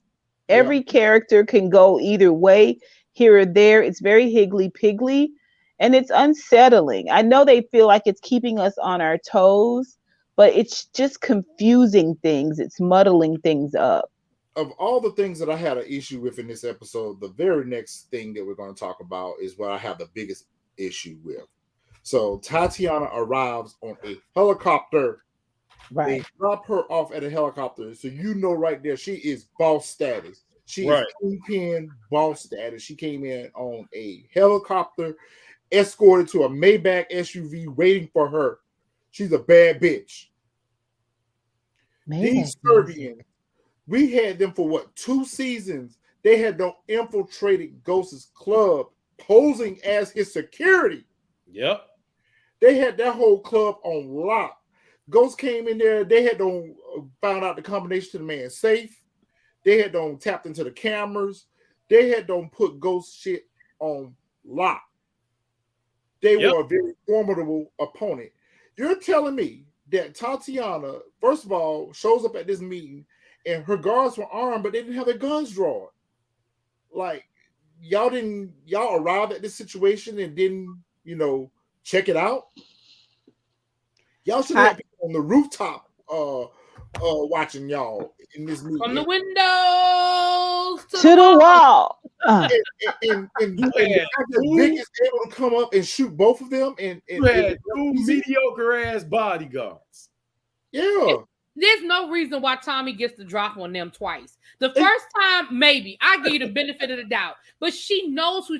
And here's the thing. She knew Ghost was dead. She had assumed that Tommy was running New York at this point. So what made you think that Tommy wasn't going to show up with soldiers and have Like, you don't know that he's a one-man army. It's no reason in the world why Tommy gets to drop on her. None. I thought it was from COVID, like why the scenes are so empty and devoid of characters, and so much distance between them is probably so. Social distance. It's just like everybody's got like just 2 bodyguards. We're just gonna do 2 bodyguards so everybody can be 6 feet apart. Like, I get it, but you could have had bodyguards standing behind bodyguards. You get what I'm saying? Like, she's a heavy hitter.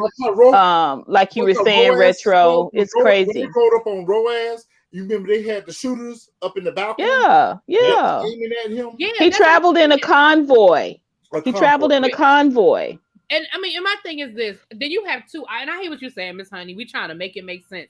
But you have 2 options. If you can't stay true to the vision, then you got to push production back. Or everybody get tested and let's make it move and let's do what it do. Yeah. But I understand we're just trying to make the shit make sense. But if it really was a COVID thing, I would rather them have pushed it back. If it changed the integrity of what the vision was. Now, if they wrote the scene like that, then they were stupid. But if they originally wrote the scene as this big shootout or whatever, because again, Tommy don't have no army. And Diamond was clear and told him, I'm not fucking with the Serbian. I'm not doing Right. it. Afraid. He He was smart. He was afraid. He was afraid to get him mixed up with that, which goes back to Well, he know he don't have no crew. Right. Which is going Not, back to not what a we were crew that talking can about go earlier. against them. When we were in New York, Tommy was afraid to death of Milan. Yes. He Right. was afraid Yes. to death of Milan eating him. He was afraid to death. Remember when he would go over there and meet with them? Tommy would be terrified. Nervous. Yeah. Nervous talking, everything, cracking jokes, like really nervous. And they beat the hell out of him. Remember when they beat the hell out of him that time because Tommy didn't do something that Milan asked him to do. And they beat the hell out of him near inch within his life. Then when Jason came on the scene, he was terrified to death of Jason. And just like her character said, you were begging for your life at your grave. Like, how does he get the drop on them? In one episode. I don't think he knew Vic was there though, did he? No, he arranged that. When him and Liliana was on the roof and he got the phone call, he's like, by the time you answer my call. Because remember he approached Diamond first. He did. He approached Diamond first. Diamond turned him down. So off camera, he called Vic or sent Vic a text saying, I need your help. And Vic was his shooter. Yeah, Vic is his apprentice now, his intern. His intern, yep. His criminal intern, yes. Yeah. I mean, I expected more. I wanted to keep her character around more. I was gonna say I expected Tatiana to come through, maybe to have some people whoop Tommy's ass, or you work for me now. You know what I'm saying? Yeah. What happened with New We York? should have spent the rest of this season and probably all of last season with Tommy trying to figure out how to get from up under her again. Yeah. Yes, that's or we're gonna take out the Yardies and CBI and the Flynn's, and we're gonna run Chicago, and you're gonna help us do it. Just put him in this jam, you know what I'm saying? This weird little jam. That would have been fun. Yes. Lobos did that to them all the time. It goes back to what Chris always fusses about all the time is y'all always write these seasons that there's only one drug family, there's only one drug lord. Up until this point, we thought that the Serbians had been running Chicago. You had Milan, you had Jason, you thought that the Serbians had everything on lock. There shouldn't have been any room for the Finn family. There shouldn't even been room for the Finn family. We've always been introduced to the Serbians. We always knew who the Serbians were from like season 3 of Power. So we always knew that they were a powerhouse. They were a formidable organization. And this would have satisfied our viewership of giving Tommy a formidable opponent to deal with. Everyone he walks up on right now, he dispatches them with the quickness. And he cut Tatiana Ward off super quick. One kill. After she gave him the spiel about saving his life. I thought he was gonna let her walk on the reality is saving his life and basically telling him like, hey, she even put the death of her husband on Ghost, and it was him that did it. No, she wasn't married to Jason. Milan was her husband. Right, that's what I'm saying. Well, she said Jason was their boss. Right. So when she said Ghost killed her husband, right? Remember that? Yeah, Ghost killed both of them. Ghost and Tommy killed Milan, but Ghost killed Jason because remember he choked him out in that elevator. In the elevator, right? Mm-hmm. So I'm gonna say this, like, man, like I expected it to be like you in debt to me now. You know what I'm saying? And, yeah. But honestly, give it a few episodes where she, he got to figure out how to get away from her because he want to do his own thing.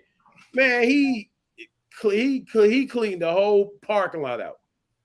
Well, it just had 3 people in it. So, but what would have saved it for me? What would have saved it for me is if Tommy gets to jump on them, but she gets away. She gets in the SUV, she drives something because then it leaves that back door open. You know what I'm saying? Right. But the fact that he wiped everybody out, where does that leave that story? Right.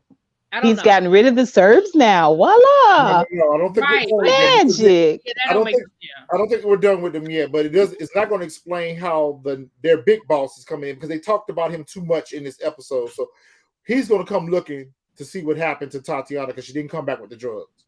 Right. So he's going to probably end up coming looking for her, and then there's going to be a battle between the Finns and the Servians. No battles. It's just going to be a little caper, like when Tariq stole Mecca's stash. It's going to be a little caper, a little Ocean's 11 caper. That's exactly what's going to happen, Miss Honey. The big Serbian boss is going to come. They're going to rob him. They're going to steal all his drugs. That's exactly what's going to happen. Another Ocean's 11 caper. Yeah. It's just, I mean, like I said, maybe it's COVID that they're just not putting their all into it because they don't have like full production or whatever. But if we have time for, I'm personally sick of all of these long walks in the park that Diamond and Tommy are taking. Yep. You know what I'm saying? But we don't see any dialogue, any meaningful dialogue between Jenard and Diamond. But we have him taking long walks in the park with Tommy. Or that's going to actually push the story forward. And Miss Honey, you may be onto something. Because this, in hindsight, this probably explains why all the scenes are devoid of people. All the barbershop don't never have people in it. The bar don't never have people in it. The scenes that they're interacting with other people don't never have people in it. So you might be right. I just what little they have, I still think more can be done with it, and we're just getting this minutia. We just need to get out of this place where these producers are keeping us on the titty. We can eat meat. We don't have to be breastfed every little bitty thing. We can eat meat now, right? Like, so give us some constructed storylines.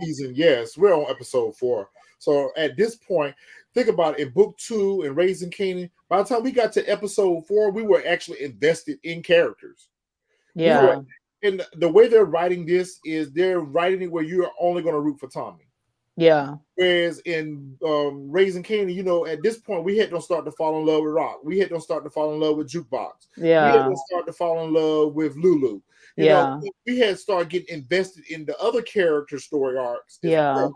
The only story arc that we were feeling sorry for Marvin a little bit. You're right. Yeah. Yep.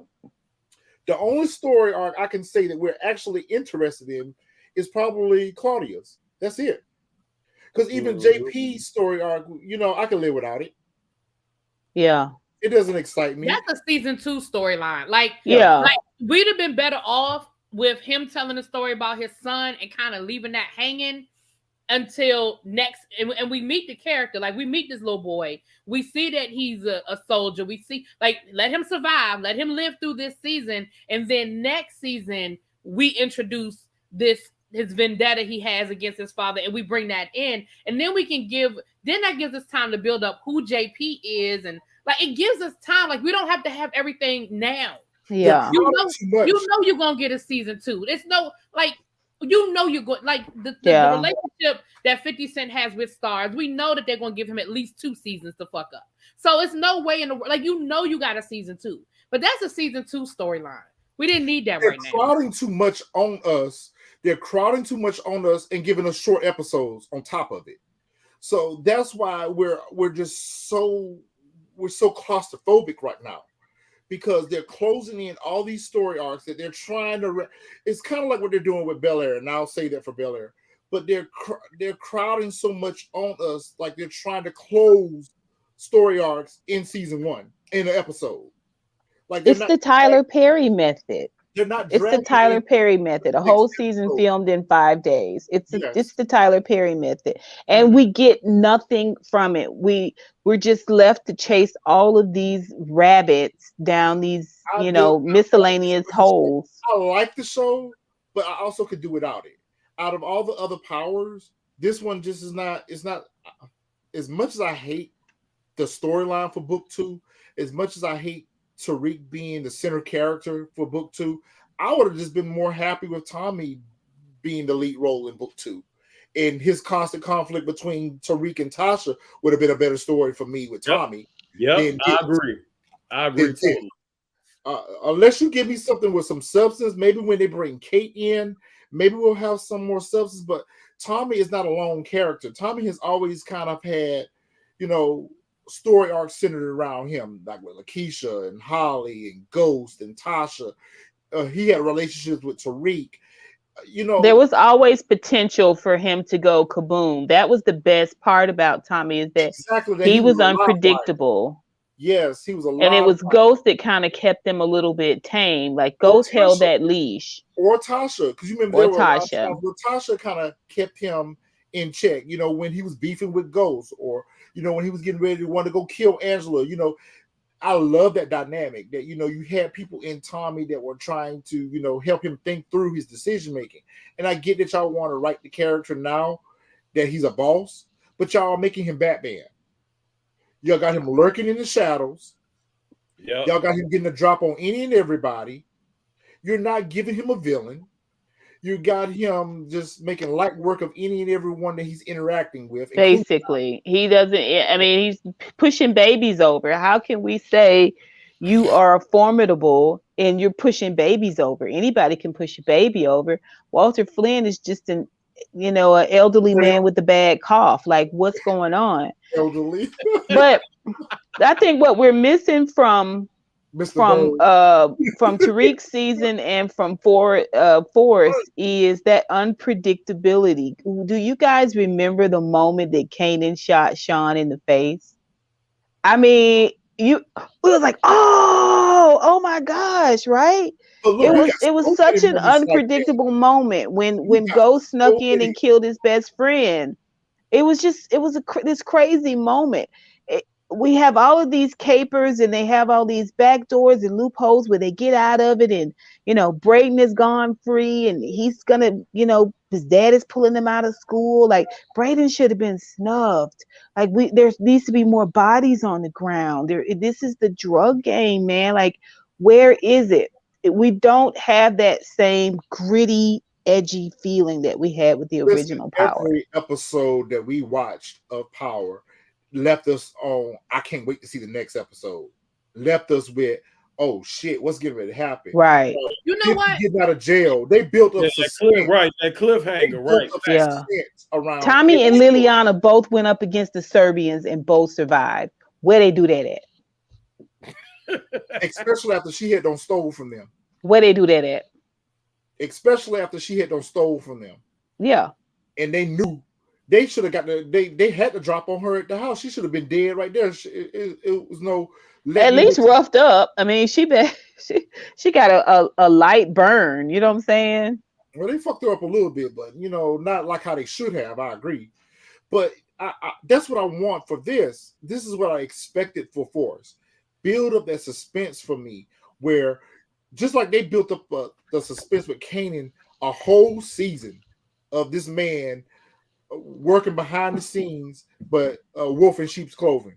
Right. They built up this whole suspense between Tasha and Sean. At any moment now, we were waiting for Tasha and Sean to get caught. They built up the suspense around Ghost and Angela's hidden past. Kanan and Tariq, when Kanan was grooming Tariq, like that was a crazy season. That was a crazy season because I remember that was really B was most frustrated about that because Tariq was so hard-headed. Like he was really forsaking his whole family for Kanan. Or how when that is true. King Retro brings up a good point, and so does Ephraim. And Ephraim, we said that last week too. We talked about that this is a different Tommy. Like he's a different Tommy. There's just no cut cards with him. But you're right. They really couldn't afford to kill her until they actually had their drugs. Because like Tommy said in the beginning, that was $300,000 worth of drugs. Like ain't nobody walking away from that. Yeah. So yeah, that's true. That's true. But I agree. I mean, but I agree with what y'all are saying though. It's almost like they scared to pull the trigger because in Power they had no cut cards. Like we never saw that coming that Kanan would kill his own son. Like we never saw it coming that Kanan was the one that was really, sticking him up. We knew we couldn't trust him. We knew it was something about him, but it was something so cold-hearted. Like even with him killing Jukebox, like it was so many moments that we just didn't see coming. Like, damn, did he really just kill his own cousin that helped nurse him back to health? And now we're looking at the prequel and we're really like, damn, he killed Jukebox. So it's like after he screwed her girlfriend. To watch as well, because we know what ends up happening, and so all these tender moments that we see between Jukebox and Kanan, you left with that. Damn, he really was a savage. Like or even that episode where he killed the old lady with the Jesus Loves pillow. There was just so many moments. There was just so many moments that just made your jaw drop. Yeah. I'm not getting any jaw dropping experience. No, even with Diamond's character sitting in that cafe with the old dudes, they were, big upping him for boxing. It wasn't for the drug game. And Diamond was sitting in there like Farrakhan, with that thing on his head, and this is his domain, and he's kind of running the meeting, that type of thing. But what moves have we seen from Diamond? Let's say he doesn't want to kill anymore. He's not even, we don't even see him commanding troops. We don't even see him making moves. We don't see no product on the street. They're not even selling drugs right now. I don't know what the hell they're doing.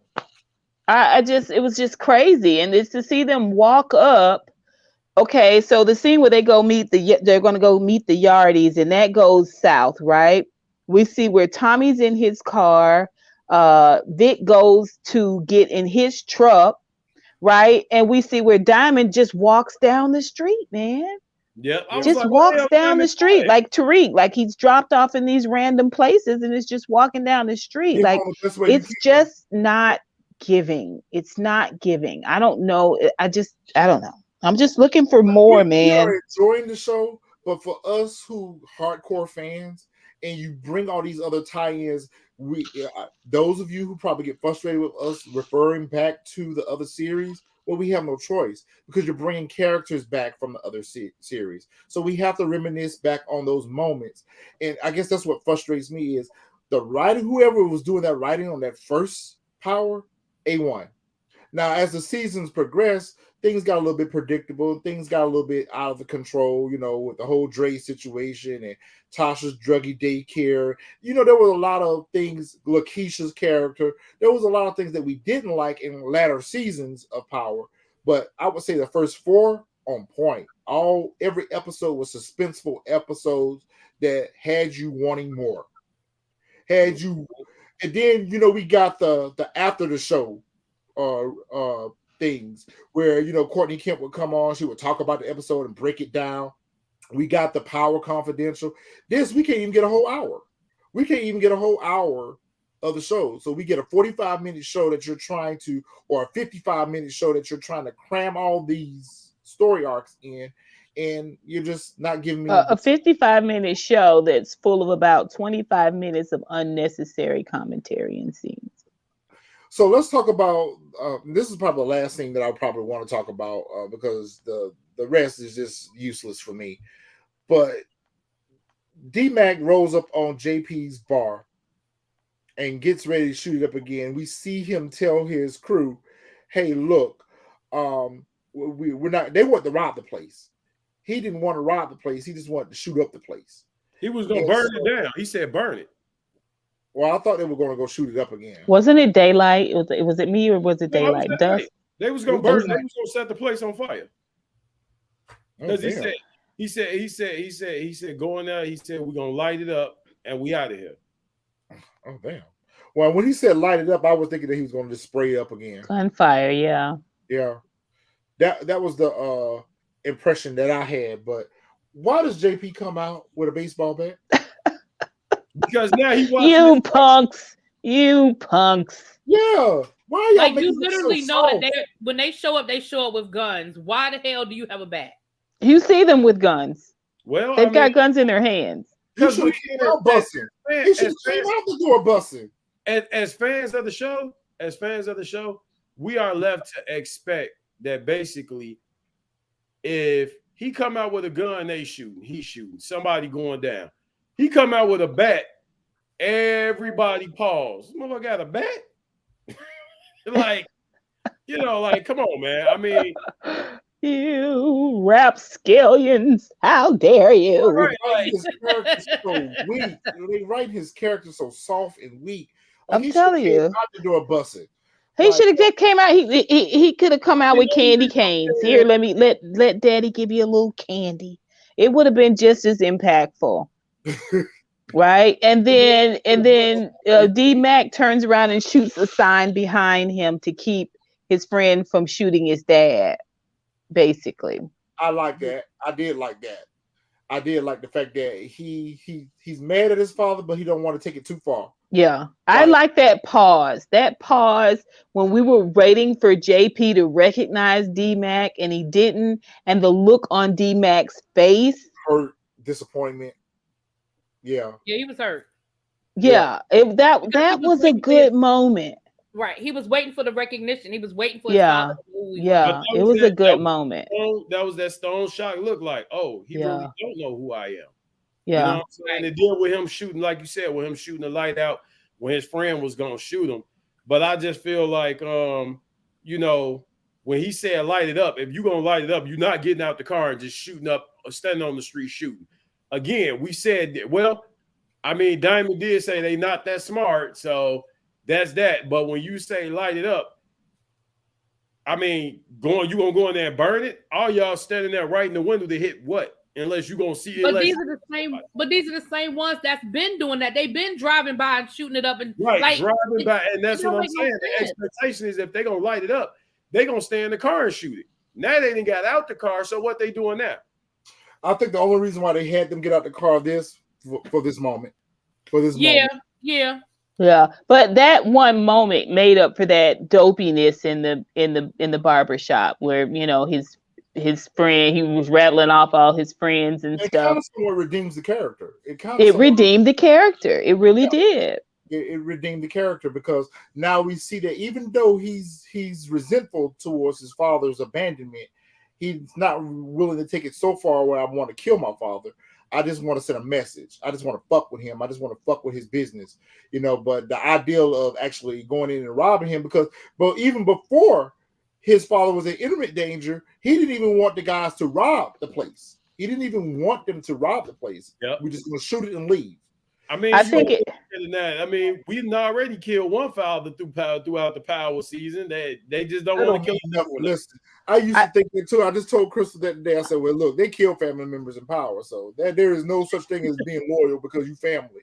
I think it kind of goes back to what Juggernaut was saying about how he can't now walk into that bar and talk to his dad, right? Because his dad knows his face and knows that he's the one that's been kind of, you know, vandalizing his spot, right? So he's gonna have to go through Tommy in order to broker this relationship with his dad, if you know, and so that's gonna have to be facilitated in some sort of way. So and then at the end of the day, I normally shy away from this as an excuse when it comes to Tariq, but I'm gonna go ahead and be a bit of a hypocrite and say he's 16 too, so he really doesn't know how to approach this situation. He doesn't know how to approach this situation. He's probably spent his entire life hearing that his father no good, he this, he that. So he's really don't know how to open that door and say, "Hey, I'm your son." Yeah, but we learned all of that in that scene. It wasn't a lot of dialogue; it was visual. You know, but we got all of that. Yeah, like scenes like that tells a story without words even being spoken. Yeah, the actors did a very good job conveying that message because it came across very clear to us. Because you see where JP had a look of confusion on his face, the son had a look of acknowledgement, like acknowledge me. That's all I want. Is like I just want you to say, son. You know, that's what JP was. That's what D-Mac was looking for. He was looking for that recognition. JP was looking for, like, why are you fucking with me? Why are you fucking with my bar? Like, what? Yeah, say something, kid. Why are you just standing there dumbfounded? It was a brilliant moment. It really was. It really was. Bless you. Bless you. I mean, you know, the whole scene, like y'all come with Glocks now, but you just sprayed the club up with a Mac. Yeah. But you get out the car and all y'all got pistols. Come on, man. Yeah. Come on, man. You know, they were going to rob the place. They wanted to rob the place. So, you know, they were right. And he was just like, no, we're not going to do that. Right. Well, I enjoyed that scene. I enjoyed Claudia's scene with Reggie in the pool hall. I thought that was pretty cool. That was a really good scene. And I I did enjoy Diamond being in the that whole dialogue with Diamond in the cafe with the old dudes, and the conversation he had with Tommy about he used to take it personally, but he that racism, but he doesn't take it personally. He doesn't sleep over it anymore. We had some good moments, and I even like the moment with the chemist and that was stellar. Even though I feel like they could have redid that, they could have done that scene a little bit differently, but it still was a powerful moment because you got 3 women in a room that talking that shit. Yeah, I think it would have been brilliant to have Claudia snuff Walter by now. You know what I'm saying? Like snuff Walter and start running her dad, because it's a missed opportunity, right? We don't really need Walter anymore. What do we need Walter for? What about the Paulie scene? Paulie scene with his son. I think they setting Walter up to. We talked about that, Miss Honey, when you were trying to get on, but we couldn't understand the importance of that scene. We couldn't. Yeah, they were trying to give us. I thought maybe that's why they don't want to sell harder drugs. That's why I mentioned that may be the case. You know what? That's it right there, Miss Honey. His son, introducing Paulie's son, Andre, out of all names. Yeah. When I mentioned that, when we was talking about that, I said maybe the son actually knows what happened between that mother and Paulie being attacked. Yeah. And basically Paulie cast him out because Paulie looked like he didn't have anything to do with him. He looked like he was down there with, you know what I'm sayaying? Like, but addiction can do that. Addiction can fracture your relationship like that. Right. But it's because when he walked up, he wasn't like, "Hey, Dad." He was like, "Did you bring money?" It's kind of a very ironic situation. You sell drugs and your child is strung out on drugs. I mean, I think that's why they want to stick to pills. You get what I'm saying? I agree. But pills are even more addictive. That pharma is more addicted. I mean, I don't even know why we call marijuana drugs anymore. I mean, what they got out now, I ain't never seen weed do. Never, man. Yeah. At the most you take a penny jar. That's a whole nother story for a whole nother day. I could give you that. We'd be here for another hour. But I mean, so it was just crazy, but I do think that drugs, addiction will fracture those relationships. So I can see why he was cold to him. I just didn't know why we were doing that. Like, why are we showing this? What's the significance of it? I think it's just another placeholder in case we need to have some storylines moved around, Yeah, if the ratings, depending on which way the ratings go, we need to move some storylines around, and we need because wasn't it you, Crystal, that said that Courtney Kemp writes a whole bunch of different storylines? Yeah, and then she just picks which one. Yes. Oh, no, that definitely wasn't me. Yes. Somebody was saying that she writes she does like a data dump. I do.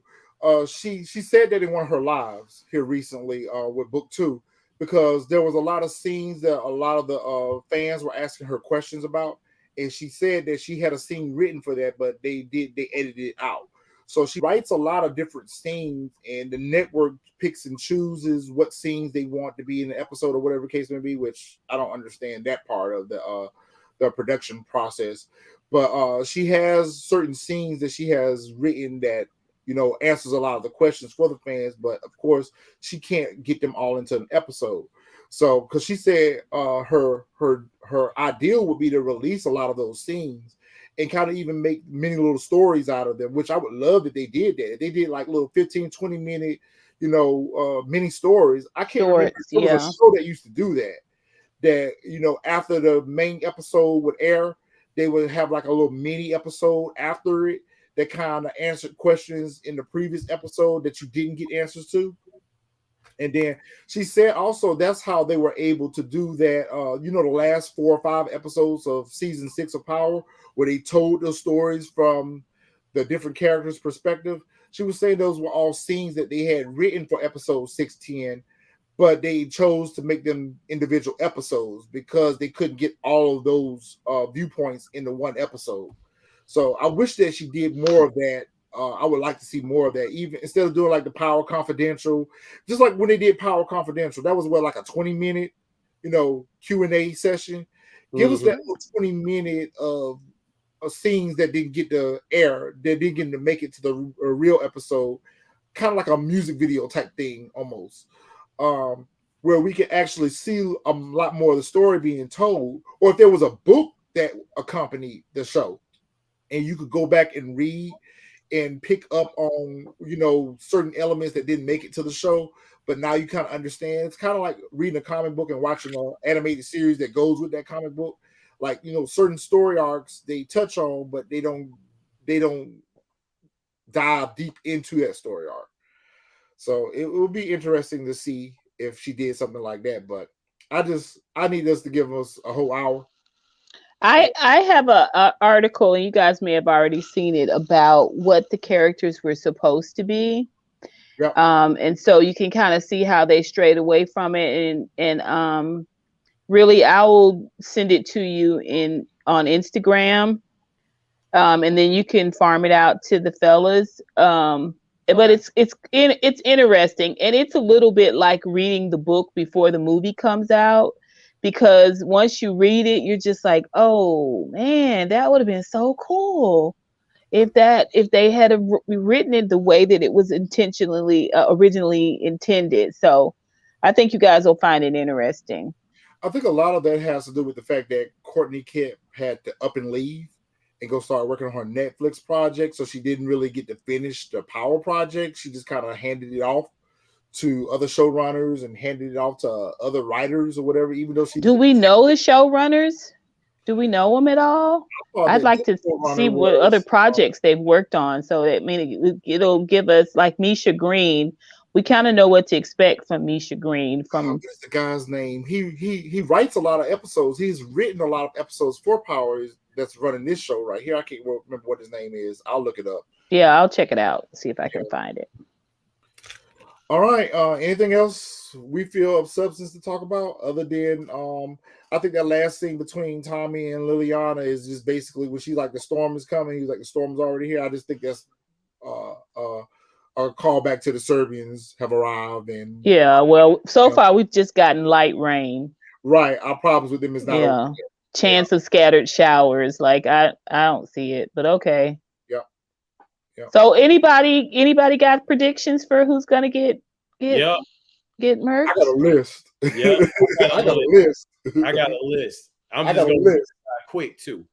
Go ahead. I think Gloria getting her water turned off by hands. Lord.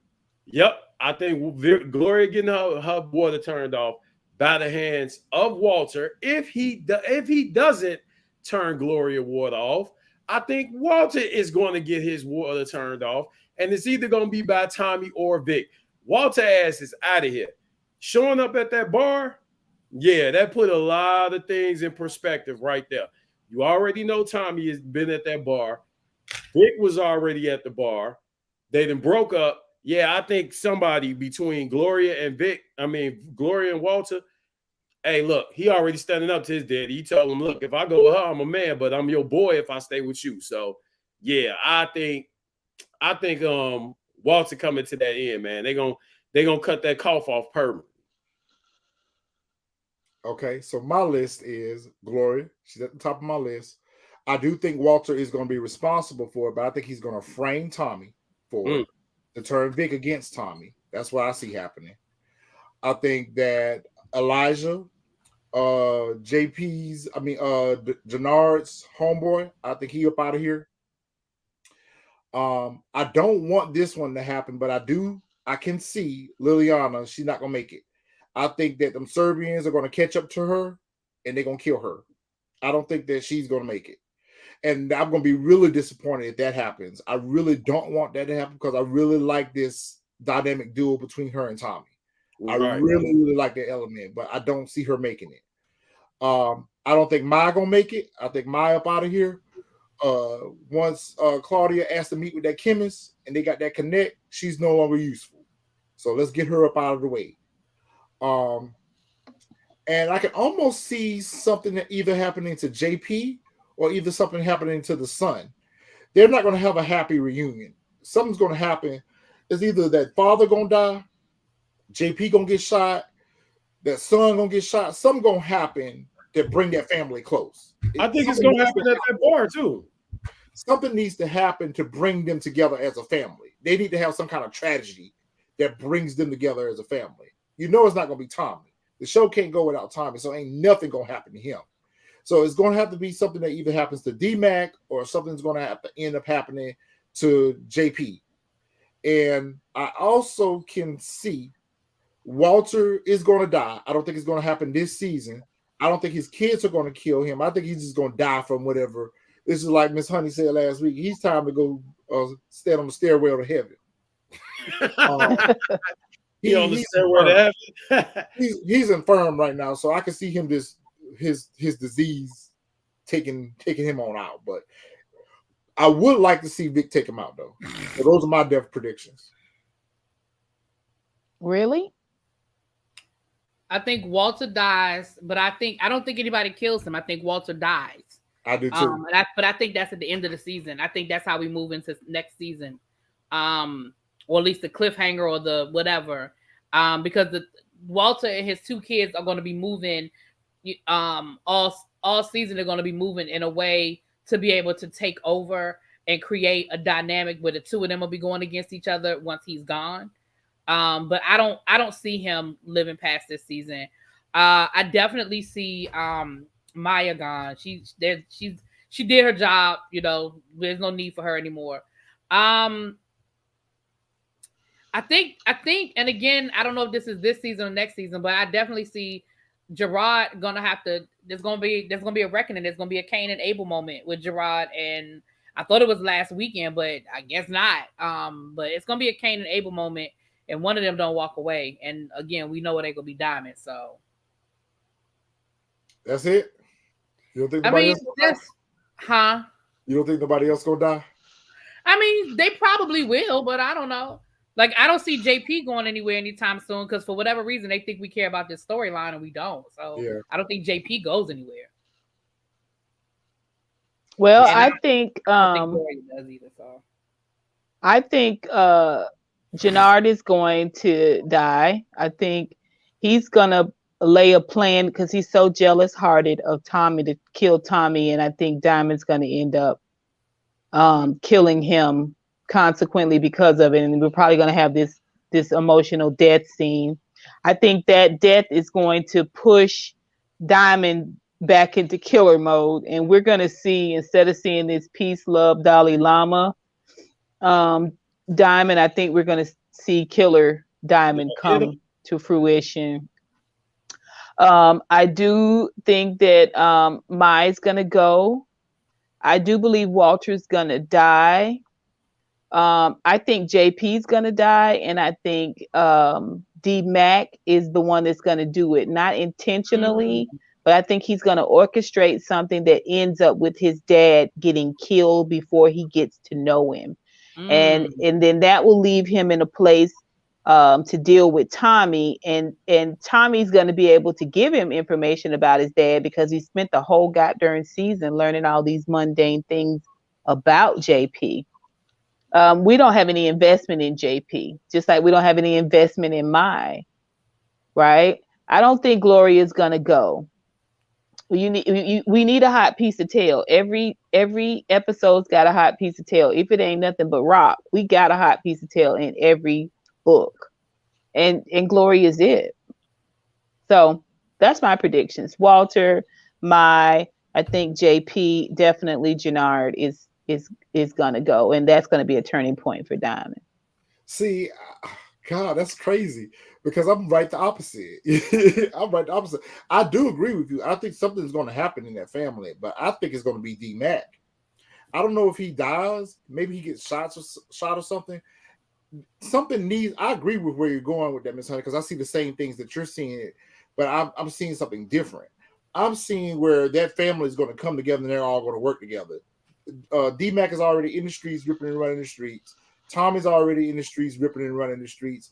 I feel like they're going to be a family connection of a criminal organization that's a whole family working together. The son, the uncle, the daddy, the brother, whoever. I don't think the dad's going to be involved, but I think Tommy, JP, and D-Mac, they're all going to end up working together. But they need something to mend this broken family. And I think it's going. Well, but we don't do mending in this franchise. We don't mend in this franchise. We fracture, we smash it all to hell. That's what we do in this franchise. That's true. And that moves people into these places of anger, which gives us these explosive moments. The fact that people keep so many things a secret. Just think about the fact that everything that went on in Tariq's season is because nobody talks to anybody about anything, right? So we all go on these assumptions that lead us to make these moves that ends up getting people killed. Yeah. JP's collateral damage, but he spent all this time depositing into Tommy this information, which seems like complete nonsense to us, but Tommy's going to be able to regurgitate it to D-Mac later after he gets his dad killed. Okay. I can't wait for us to flip a coin and see who's right. And this might answer our question as to why they write it the way they write it. Like, we just got 4 people here, got 4 different viewpoints, and that's because of how they've written things. Yep. It could go either way. Yep. All 4 of us could be on to something. Yeah. I guess you're exactly right. It's the way the writing is and our interpretation of the writing. So we'll see what happens. All right, guys. Well, I guess we will be back next week to talk about whatever adventures Tommy get into next week. Whatever rooftop adventures Tommy get into next week. The adventures of Tommy and Liliana. No worries. Batman and Robin at this point. Yeah, I'm excited about seeing more from Claudia's club. Like, I definitely, club. Yeah, it's it's crazy, it's sexy, it's cool. I mean, she's got this hot new drug. Like, it's prime real estate for good entertainment. So I hope they build on that. Thing too. I think her drug is getting ready to hit the streets too. Yeah. And that's going to change everything. That's what I was just getting ready to say. And that's going to create a whole bunch of ruckus right there. Yeah. That half a toot he took, he was like, hell yeah. They're going to be trying to figure out who got that drug, and it's going to be Claudia's drug. I think that drug is getting ready to hit the streets, and it's going to shake up the Flynn's, the CBIs. Everybody's going to be trying to figure out who got this drug out, and it's going to be Claudia. So that's a whole nother dynamic. You think she's going to get in bed with Tommy? Because he basically had Liliana follow her. So if she can, I mean, he doesn't have any drugs outside of this Serbian, this little bit of drugs he got from the Serbian thing. Once that's gone, he's got to get another re-up from somewhere. Is he going to get in bed with Claudia? Yes. And the only reason why I say yes was because last week's scene when she pulled up on him, because remember she said something to him about, she said, I got a new drug that's going to kick your teeth out or whatever. And he was like, what is it? And she was like, you'll find out when you find out. So I think Claudia and Tommy are definitely getting into bed. Wow. That'll be hot. I'm excited. In which case Liliana might get gone. Yeah, because her character becomes unuseful. Yeah. Yeah. I mean, Tommy's going to be a whole nother person if he gets in bed with him. Getting in bed with Claudia would be like getting back with Ghost again. Yep. Well, it'll be someone that can move in the streets and move in the corporate world. Yeah. You know, and Liliana, she's just muscle. She's like, she puts me in the mindset of Julio. So you remember Julio, their right hand man? Yeah. That, did all their dirt for them or whatever. Yeah. And killed. I see Liliana in that role. You can't hide who Liliana is either. You can smell her before you see her. I mean, you know what I'm saying? And everybody, and then she has a name for herself on the street. She's that girl that cut the coke. Right. Everybody know her, so I don't think anybody's going to really look at her as a threat, or anybody's going to look at her and fear her, or she's a boss or anything. She's a worker. Yeah. She's an indentured servant is what she is. Oh no.